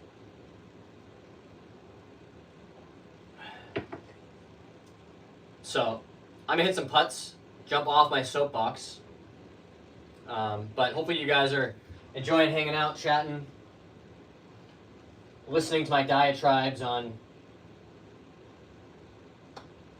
the state of male fragility. You know, how we can better be there for each other. That's really all it's about, right? It's about community and encouraging everyone to be, you know, not massively so, but just, you know, incrementally the best. You want to be the best version of yourself that you can be, I think. I think most people feel that way. And if we're honest, you also know when you aren't, right? You're like, hey, you know, I had a tough day today. I wasn't at my best. I was, you know, frustrated with my spouse, or I was, you know, not on top of my work, whatever, you know. If you're honest with yourself, you know those moments, right? So these are just ways or mechanisms or tools that you can employ to continually, you know, not only raise the ceiling, right? What is the best version of myself? I know the best version of myself is somebody who doesn't drink, right? There's no world in which I could ever convince myself that me drinking alcohol would make me a better version than the version of me that doesn't do that. It's an undeniable truth, and I'm never going to go back to that. So, you know, that's number one, raising the ceiling. And then also it's about consistency, right? How often can I show up for people and be the best version of myself? That's something I still struggle with, right? It's hard to be at your best 100% of the time. I find it, you know, it's really draining and requires a lot of energy, and you know, I'm not at my best all the time. I don't think anybody can be, right? Because if you were, it wouldn't be your best. But how can we bring that out as often as possible? Noah says, have good friends and drop bad friends. Yeah, that's completely true. You're right. The people in your life influence you way, way more than you expect, right? I think there's been a lot of research about this. You know, the people you surround yourself with, you become like them, they become like you. That's, I think, really well understood, you know, in humans. Yeah, you gotta have good people around you, because, you know, you can't do it by yourself, right? Life is too complicated and too hard.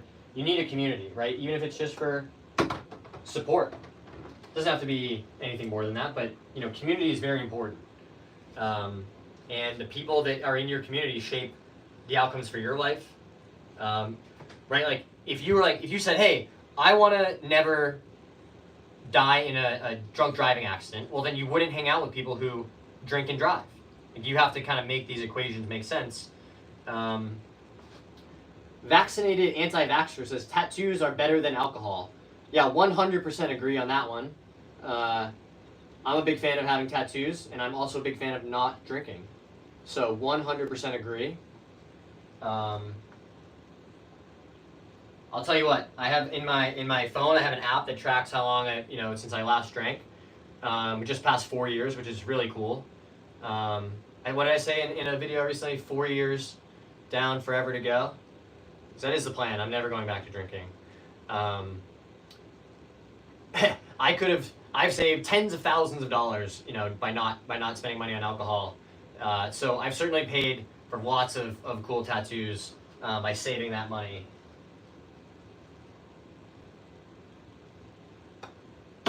So yeah, I'll always support tattoos over drinking.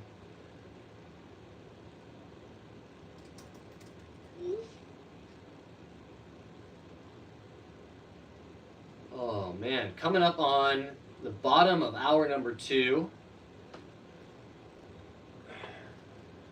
Hitting some putts, watching some golf.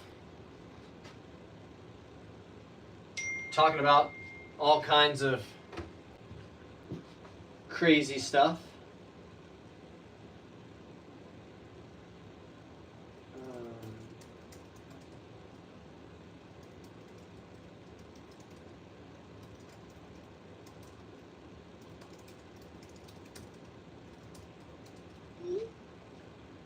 Just got to make sure everything's in order, but it appears that it is. So yeah, we're gonna try to give it a go tomorrow. Play some golf in pretty challenging conditions is what I'm expecting. Be wearing a lot of layers, some rain gear, I think. Some umbrellas likely to make an appearance. Some wind. I think we'll see some high winds tomorrow. on the golf course. So we'll have to see how that goes. Let's check one thing. Maybe we've gotten enough charge. Oh, look at that. Beautiful. Yeah.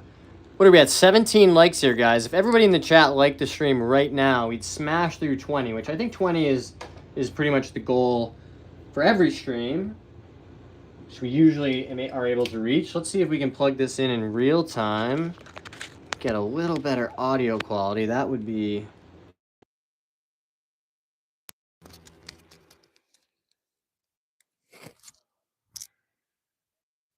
How about that? Let's do a quick check. Check.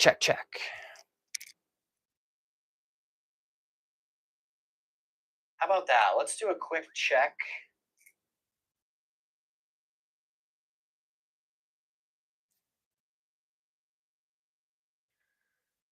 Noah says, I see the clown Goodell. Yeah. I was, oh, nice. Audio's fine. Hopefully it's a little better now. Start a podcast. You seem pretty comfortable talking and explain points in detail. I don't know about a podcast. I don't know what I would talk about. I kind of like the live stream because, then we can kind of chop it up for shorts or videos if we need to. But it's an interesting idea. I think once, if we're fortunate enough to continue growing, and I'm optimistic we will, right? I mean, 700,000 views in less than 90 days is crazy to me. Maybe that's not a lot. I mean, I know people go viral and they get 10 million views on a video, but for me, just with me and my phone, editing videos by myself, just the amount of support, I'm super grateful. It's been awesome.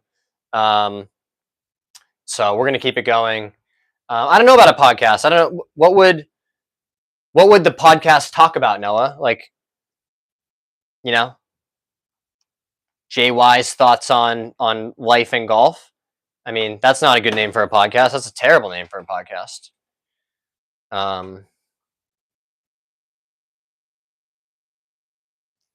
So it's a good mix, right? I think I like the short videos are great because you get a really good chance to, curate stuff and add some value with quality editing.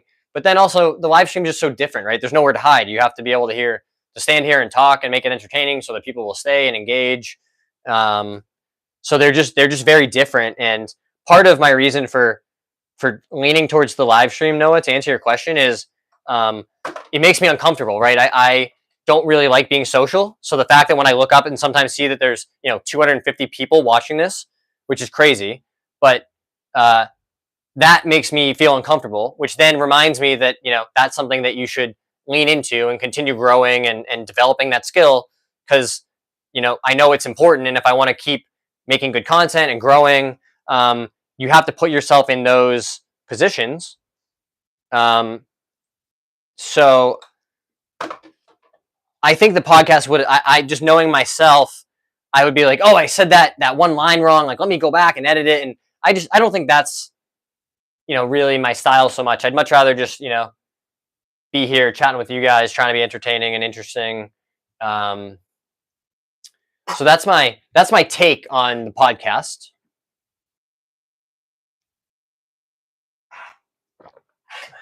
You all right, buddy? Why are you coughing?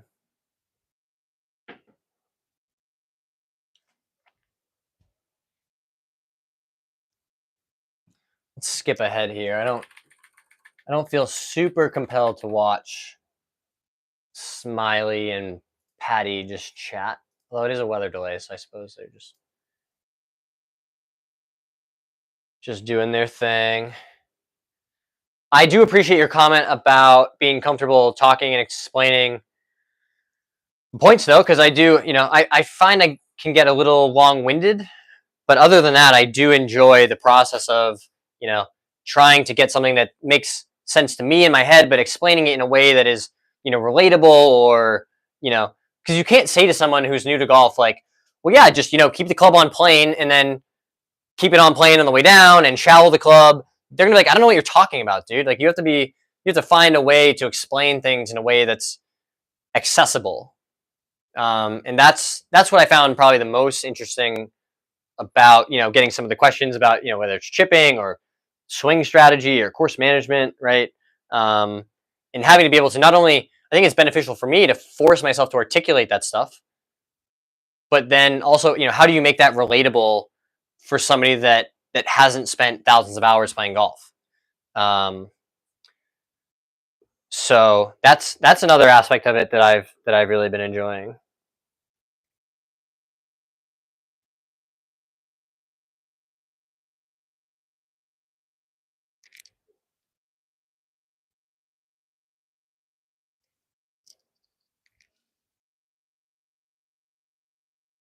Jason asks, "Is that a Patch Adams picture?"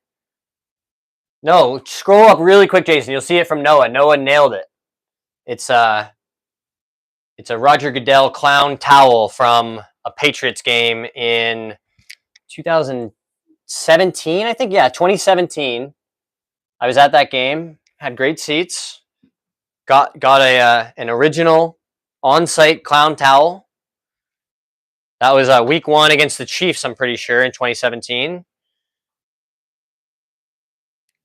And yeah, me and my buddy got a picture with Prez, which 2017 version of me thought was like the coolest thing, to get a selfie with Dave Portnoy.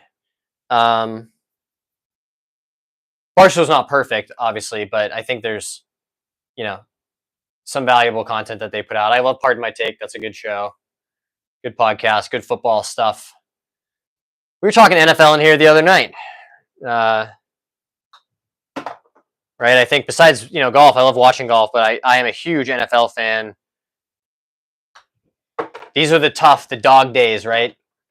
You're waiting for training camp to start, and then for week 1, not that you want to rush through the summer, but if you're only focused on that context, then yeah, it's a tough summer, with no NFL. Let's see. Noah says, "I like golf and I watch mainly the majors. I agree, only golf would be tough, but the best podcasts have a main topic, golf, and just talk about other shit they enjoy in life. I'm a huge fan of Pardon My Take." Yeah, that's a good point. I think, yeah, certainly. I mean, this stream ostensibly is about golf, but we, as you guys have seen, chat about lots of other different topics. Chipping balls in from a couple feet, you never know when you might get stymied. You ever play stymies with your buddy where you don't have to mark your ball? Some of those old videos are crazy of, guys with the hickory clubs trying to chip balls on the green over their competitor's ball that's 2 feet from the hole. Yeah, I think Pardon My Take does a good job. It's a nice escape, right? That's the same idea that I want this channel to be. I talk about intense topics, but I want it to be in a positive way. There's you don't have to look very far in the world nowadays to find something negative or to be like, wow, that seems bad. I turn on the news and wait 10.5 seconds. You're like, oh, there's something that they're talking about seems really bad or scary, or I don't know what's going to happen. There's enough of that out in the world. So like, why not try to put something out that's, not focused on how bad things are? Because I think it's more effective. Like, I think you get better outcomes when you say like, well, what's the upside? How can I outperform? What's the, what's the positive spin on this? So I'm going to be trying to incorporate more of that into my own golf game. Like, just going out and trying to have fun. I've learned from whatever you want to call it, pattern recognition, that my best rounds, when I put in my best scores, are when I just am having the most fun and I feel the most loose, right? When I start putting tons of pressure on myself or get worried about, the score I'm going to post or how I'm playing, I don't play well. And, I don't, so when I have no expectations and I'm trying to be very present, right? Finding ways, techniques, whether it's through breathing exercises or, even just, practicing, like just feeling present. That's something I'm really excited to incorporate into my game. And I think it will help me because I'm somebody who was always prone to being like, oh, well, why did I do that? Why did I make that terrible swing on the 8th hole? Meanwhile, like, I'm on 14, half paying attention to what I'm doing because I'm so worried about a swing I made 2.5 hours ago. So I think trying to be more present will help with that. and to just say like, it's already happened. You know, there's the best you can do. You know, the thing that will most improve your likelihood of success is being as focused as possible on what's right in front of you, right? And you might not get to 100%, but if you can get from 50 to 70, you've already made an improvement, right? Let's see. Keegan's back. 4th or 5th time. I'm doing okay today. I had kind of a tough night last night that led to me having a, not the best mental health day today, but working through some physical injuries and just unexpected stress can be difficult. But that's life, right? It's like if you stripe your ball down the middle off the tee and you walk up and you see it's in a divot. Well, sometimes that happens.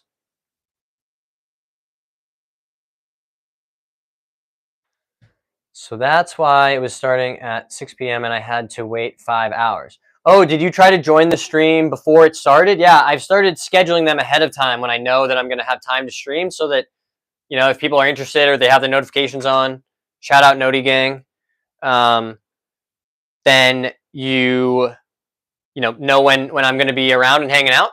And I was saying earlier, so Keegan is a great example, right? You're enthusiastically coming back. 90 minutes ago when I was like, oh, it's time to start streaming, I scheduled it. I really didn't want to. I wasn't feeling great, especially mentally. I was just like, oh, it's been such a tough week. I would much rather just kind of lay in bed or, get some dinner and chill. But, I said I was going to be here, so I'm here. And I think that's important to show up. And I'm glad that there are people who are, enthusiastically, consuming this kind of stuff and are showing up for me, right? That makes it, your enthusiasm, Keegan, makes it easier for me to come back and be like, man, I'm really glad I did that, right? Whether it's through that validation or just, great engagement with people. I really have been enjoying this, doing the live streams more, right? And it was you guys who convinced me. I had started doing them kind of sporadically. And then the other night, somebody was like, when are you doing this again? I was like, well, I don't know. I've only been doing it like every couple of weeks, just, like whenever. And they were like, you should do this more. So I think like it has been, you guys, the audience, pushing me to say like, no, this is cool. Like we like hanging out, we like chatting, we like, hearing what crazy stories you have and, your perspective on golf and other stuff. So that's been awesome. I'm really grateful for, those of you who continue to show up. So been really cool. I'm really excited mostly to get the new, my wife and I are moving soon, and I have the new house. Assuming we knock on wood, everything continues to go smoothly. We get to closing, it should be fine. But I have access to a really nice garage space, and my plan is to build out a pretty quality,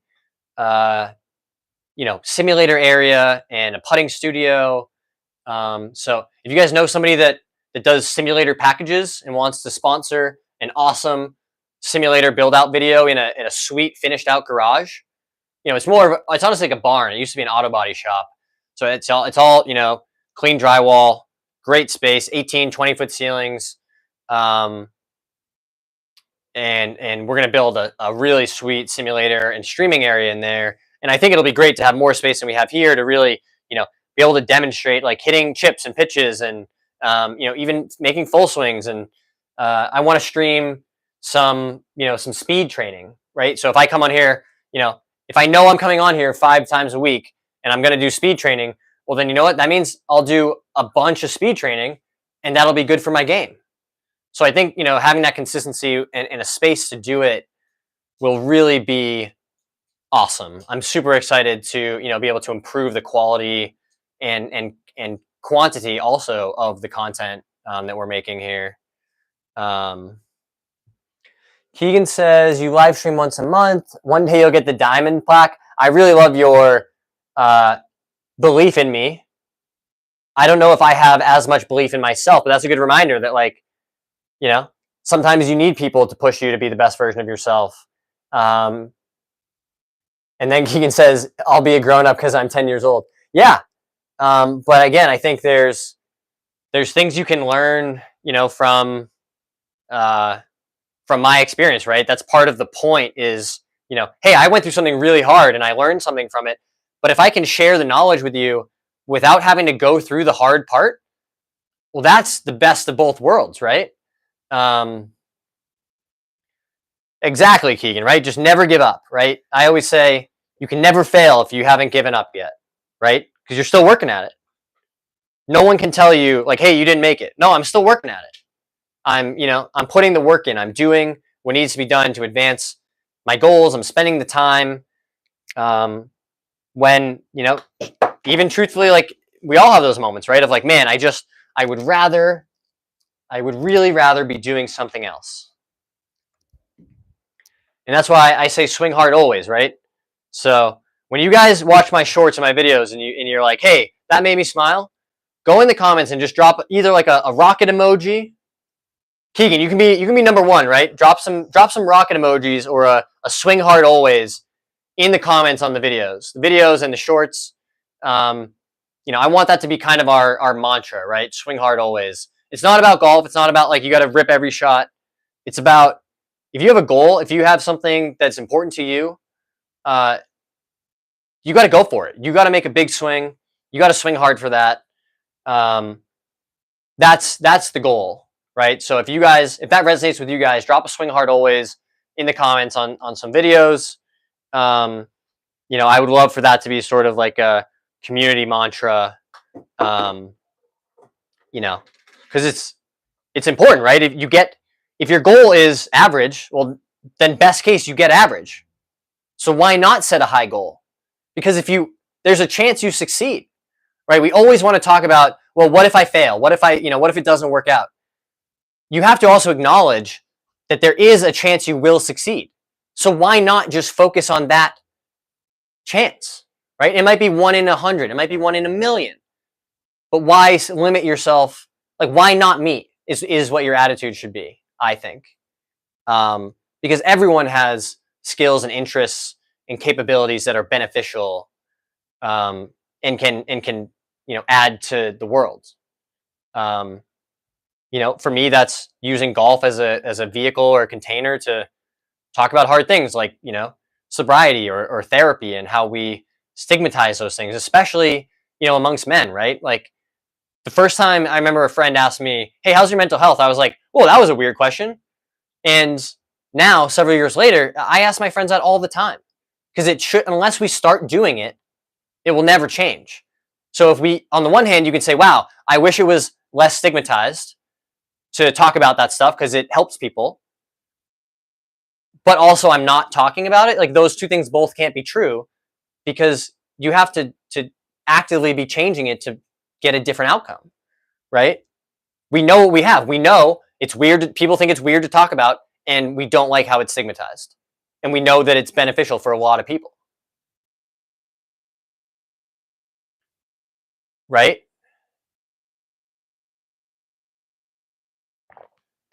Keegan says, all the lights just turned on. Bro, it's so bright outside right now. I don't know exactly what you mean, Keegan, but keeping the lights on is good. Usually, I think.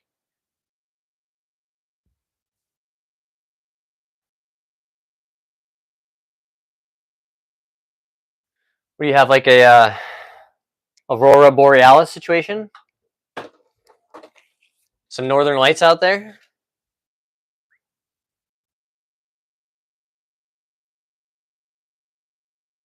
Oh, Keegan's been flashbanged by the outdoor lights. Yeah, we've all been there. Ludwig says, give a shout out to D's Nuts. Shout out D's Nuts. Thanks for being on the stream. Does that mean that I should assume you, Ludwig, are also D's Nuts? As in like Ludwig equals D's Nuts? Or is this a shout out for a friend of yours? Is D's Nuts somebody you know socially?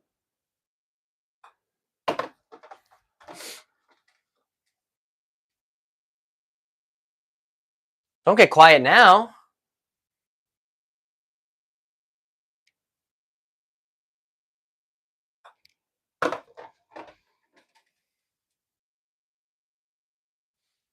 Hell yeah, he says. Greg says, scratch golf, bachelor life. The first part's right. But my wife would not agree with the bachelor part, I don't think. Nor would I. But as you might imagine, she is quite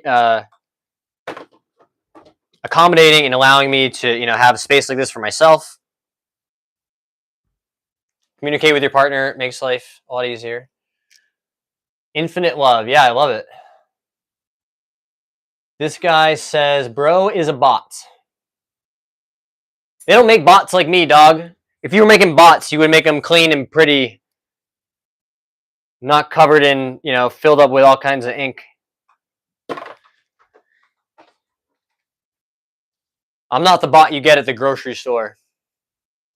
What do I shoot on the course? I usually shoot between, high 60s to mid to high 70s, depending on the course and how my swing feels on any given day. But my index is right around 0, so pretty close to par on a similarly rated course.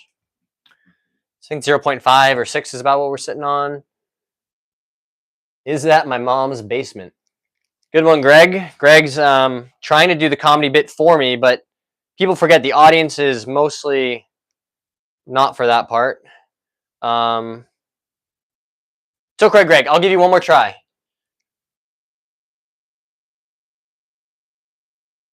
Gotta be really funny though, Greg. Like everyone's watching. There's like 100 people in here waiting for you to say something funnier than that. But the stage is yours. Take your time.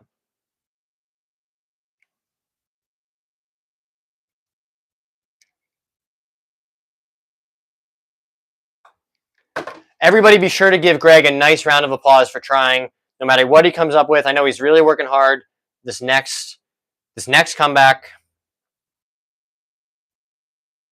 What a crazy thing. Imagine if this was a room where we were all hanging out and someone just like kicks the door in to be like, hey, I don't want to hang out in here. You'd be like, well, okay. Like, don't hang out in here. Like, we're all hanging out in here. You don't have to be here. It's fine. That would be crazy. I just think it's always so strange if people come in on streams and be like, I'm gonna talk shit right now and it's gonna be cool. Like, okay. Never ever give up. Yeah, I agree, Keegan. Right. Exactly. Greg definitely bald. No, I can't support the direct hostility in that sense.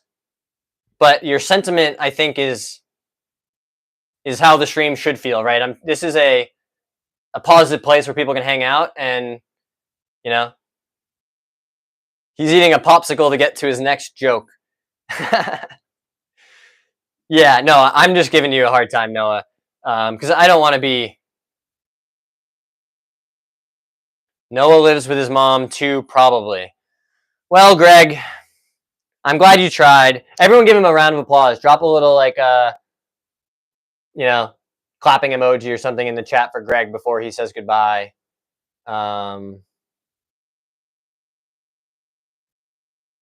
Say bye, Greg.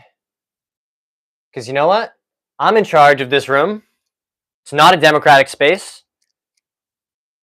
And if you come in here and you be negative, you're going to be gone.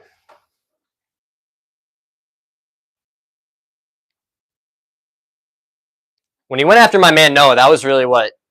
It's just like, nah, dude. When the hate comments start coming, that means your stream is working. Hell yeah, I love that mentality. Way to find a positive spin on it, Noah. Now we're doing this together, right? Noah's keeping me honest, finding a positive spin. This is great. That's what the stream is for.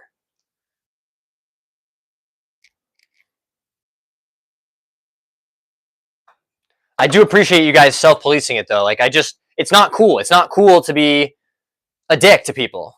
Like it's just not cool. If you think it is, you're wrong. There's, lots of evidence that suggests, again, people have other stuff going on, right? So I understand the inclination to be like, man, things are really tough. They seem really unfair. You know what might make me feel better is if I just go, stir up some stuff somewhere else, right? If I just, start commenting negative stuff, right? But even if you're one of those people, I think if you're honest with yourself, it doesn't work. You don't actually feel better at the end of it. No one's like, oh man, you know what I did? I went and said a bunch of hateful shit on the internet, and then I felt great about myself. Like, I don't think that's true. So if we agree that it's not going to work, then why should we think that's like a cool thing to do? It's just, moving backwards, right? If someone was like, hey, I'm, actively not exercising, and I'm not taking care of myself, you'd be like, hey, stop that. Like, that's not good for you. It's the same thing with like, this spreading negativity idea. Bye, Keegan. Thanks for checking out the stream, my dude. PK says hello from Ireland. Welcome in, PK. Thank you very much for hanging out and chatting. If you guys have any questions, you want tips, you want my thoughts on different shots or clubs or putters, drop them in the chat. We're hanging out here for another few minutes at least.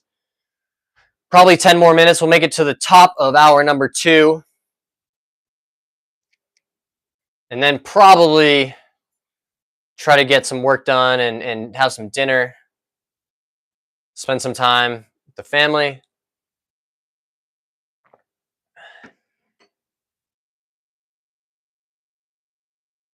Having a tough skin is part of life. You can't live it. Even though Greg was mean, welcome, I still love him. Yeah, I think it doesn't. I'm not saying Greg's a bad person. I just, you're not going to come in here and be negative or hateful to people and other commenters in the chat. It's just no fly zone. But yeah, no, of course. I mean, having a tough skin is definitely a part of life. You can't, that's why I'm not going to ever think about Greg ever again, right? Like, just, oh, this isn't for you. That's totally fine, right? You have to, that is a skill you have to develop and build up. You have to, develop those calluses, right? Those mental, you got to go through it. You got to have some hard times to learn. Yeah, you know what? I'm going to be okay on the other side of this, right? And that's why it's easy too when it's on a stream, right? Like, someone could say the most hateful, awful things in the stream. Well, you just delete it and go on with your life, right? Like, I've worked really hard to have an amazing life and, support system and, some animals in my house and a wife that loves me. I know all those things are true, right? I'm quite secure in all the work that I've done already, to create the kind of life that I want to have. So I think it's easy to just let it kind of roll off your back when that's the case. Like, I don't have to worry about, there are so many things that are objectively true because of, a combination of a lot of luck and being in the right place at the right time and, me putting in the hard work and making good choices. And, hello from Ireland. Mate, just stop giving out. I don't know what giving out means.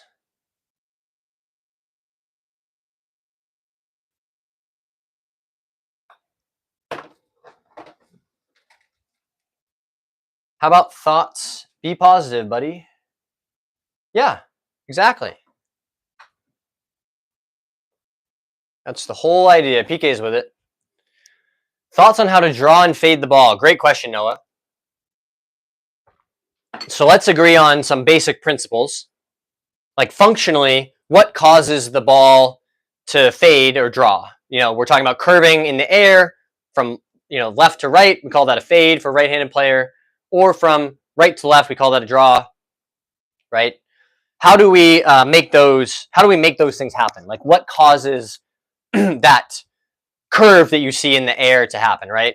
And we're talking really just about, the angle of the face and the path that the club is going on when they strike the ball, right? So at impact, right? Where's the face pointed, and where is the path or the direction of the club moving? Right? So to hit a fade or a ball that moves left to right, the condition that you need to create is one where the path is moving. Let's assume we have a straight line. That's our target line, right? That's our reference point. The face, or the club, is moving to the left of the target line, right? So, this sort of direction. And the face has to be open to that path, and in between the path and the target line, right? So that will cause the ball to curve left to right in the air. And it's exactly the opposite on the other side, right? So you have a target line, you have a path that is to the right. The club is moving to the right of the ball, and the face is pointed somewhere in between the target line and the path. So you need a closed face relative to the path, right? And the same for a fade. You need an open face relative to the path. And understanding that, those, how to do that is a critical skill in developing, especially as a beginner golfer. So one way you could do that is, when you're out on the range, you kind of, you set up straight and you pick a target that's like way to the left. If you say you're struggling with a big slice, right? Set up to the ball square, and then you say, great, I'm going to pick a target that's like down the left field foul line, if I was going to use a baseball analogy, right? So somewhere to the left of my target line. And say, I'm still aimed over here, right? But I have to hit the ball over there to the left. And you might not do it the first few times, but if you're really conscious about, like, I'm just trying to hit the ball over there and get it to go over there, you'll teach yourself, to manipulate the club face and the path.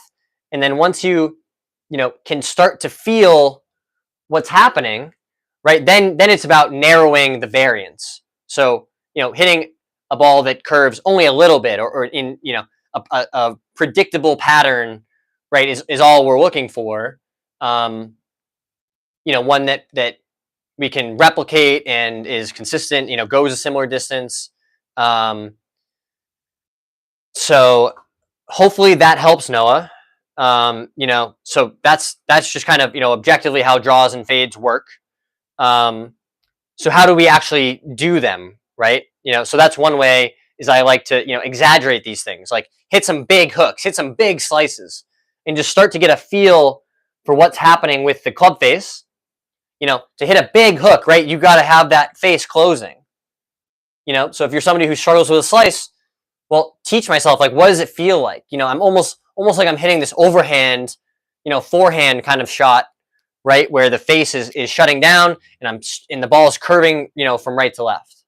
And I think developing that skill, you're not trying to do this on the golf course, but learn how to, like, if I take the club more to the outside and it's steeper, does that make it easier to fade the ball? Or, and if my swing is shallower and more from the inside, does that make it easier to draw the ball? And you'll learn, there are tendencies and things that work or don't work for your swing, and, what works best for you, and whether you have a preference or a natural, way. There's pros and cons to both shapes. Draws typically have a little bit less spin.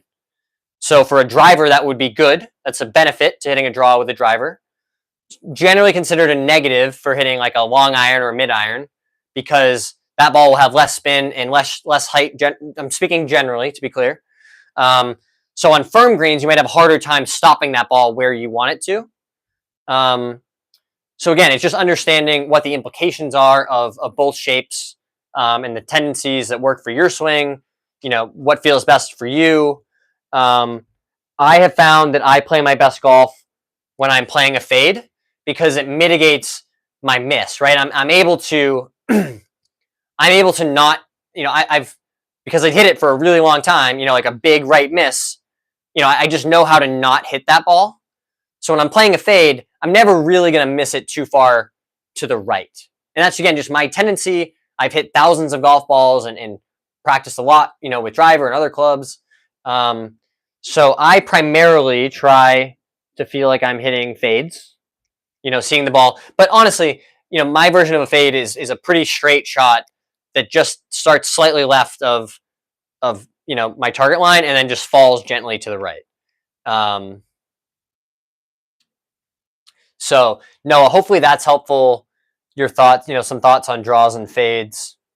Sly says, I just got my father-in-law Smoke AI Max driver. Very nice. Couldn't afford a new, but got like new. Hope he's not disappointed it's not new. No, man, I think he'll be thrilled that you were thinking of him and that you, took the time to, not only make the investment, financially, it's, I'm sure, still substantial, but also just that you were thinking of him, right? And if your father-in-law is somebody who plays golf and you play golf with him, then I think that's, hopefully he's grateful for, for you thinking of him in that way.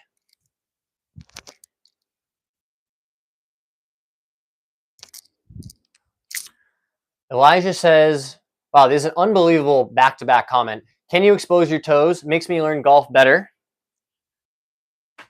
And then very serious, like awesome driver, Nike BRS Covert 2.0. I think I had that driver back in the day with the silver Fuji shaft it came with.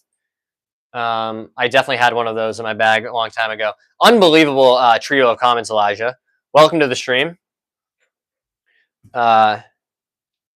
I don't know if we've ever had toes out. I feel like there was maybe one stream I did. Someone could go back and look. I'm not guarding my toes, very, very secretly. Maybe I should be, but love the driver, not the tour version. Yeah, it was a solid driver. I mean, if you get the right shaft in it and you get some good numbers and you can keep the face from caving in, which, is always the problem with, as you hit lots and lots of balls with a club. Noah says, thank you. I play bogey golf and try to hit it straight, but today I was behind lots of trees. Yeah, some days are like that, just like life. Some days not exactly go how you think they will, not to plan. But yeah, I think you just, dust yourself off, try and, make some birdies tomorrow.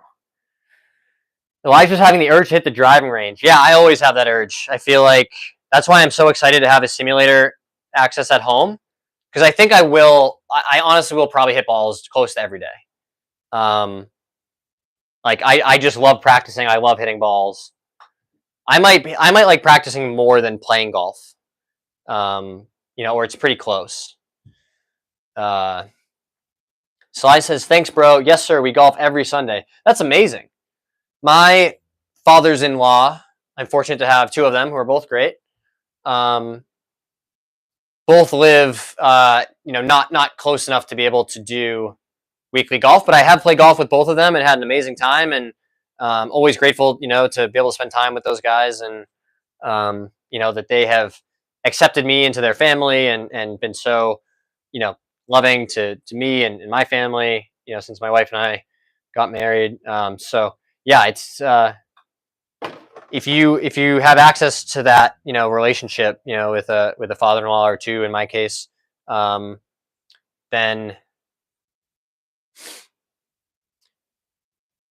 yeah, that's definitely something to cherish and be grateful for. And somebody to play golf with every Sunday, that's awesome. I mean, just to have a regular game, a course, a regular partner, that's great. Elijah is confused with the balls comment. I don't comment in the chat or comment I made. I'm confused as well, Elijah. Although, to be fair, mate, the first thing you said when you showed up in here was, let me see your toes. So, putting it all in context. Fasty, welcome, Fasty. I don't know if I've seen your name pop up in the chat before. Welcome. Thanks for popping in to hang out. Fasty said, how do you feel more stable during the backswing to not sway or lose balance? Do you focus more on pushing off the ground?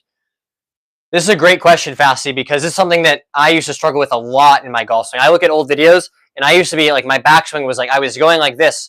I was swaying before I even took the club back. And then I was swaying some more. And then I was swaying back to here. And then I was going and trying to just time it up, right? And that's a really tough, inconsistent way to play good golf. It's really inefficient for your golf swing.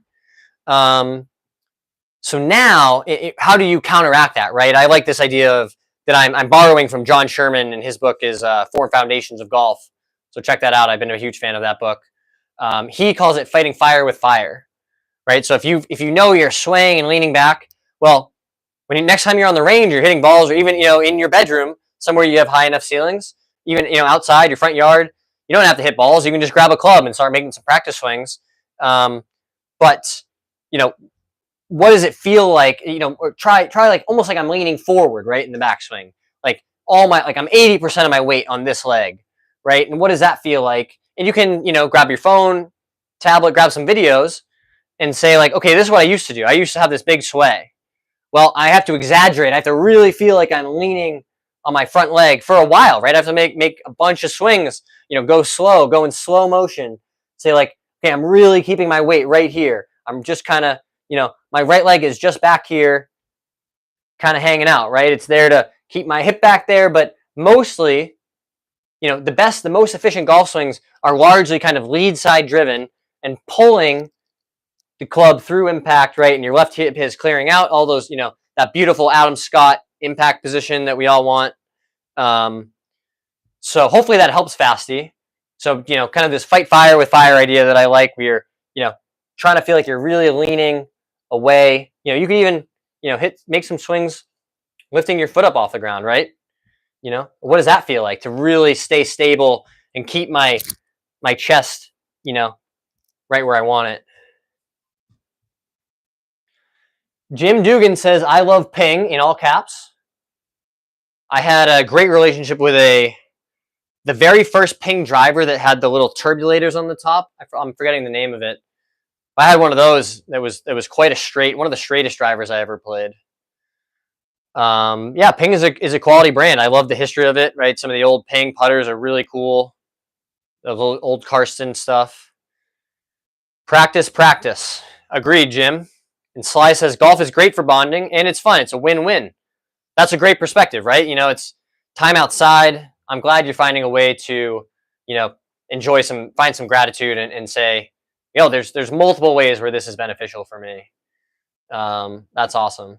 Yeah, of course, Fasty. Thank you for, you know, jumping in. That was a great question, right? And like I said, that's topical because something that I have struggled with myself for a really long time. And I can tell, you know, even when I start getting a little lazier, I've been, you know, playing a bunch of rounds in a row and not, you know, on the range. That's one of the first things that starts creeping in a little bit, right? Is I'll start doing that little, you know, like, oh, I'm leaning back to start the swing. And next thing you know, like you've actually moved way more than you intend to. You know, if your goal is to stay, you know, really stable and stacked up here, with the goal being, you know, to keep the low point, or, you know, your impact position ahead of the ball, right? That's how we deliver a descending blow, you know, to strike the ball properly. So hopefully that's helpful in trying to understand that. But I think, guys, we've reached the 2-hour mark, so we're gonna call it a night for tonight. If you guys are enjoying the stream, drop a like, hit that subscribe button. It is free. Really grateful for all the support. You know, if you're enjoying the content, enjoying the live stream, check out the videos, check out our shorts. We'll see you guys next time. Swing hard always.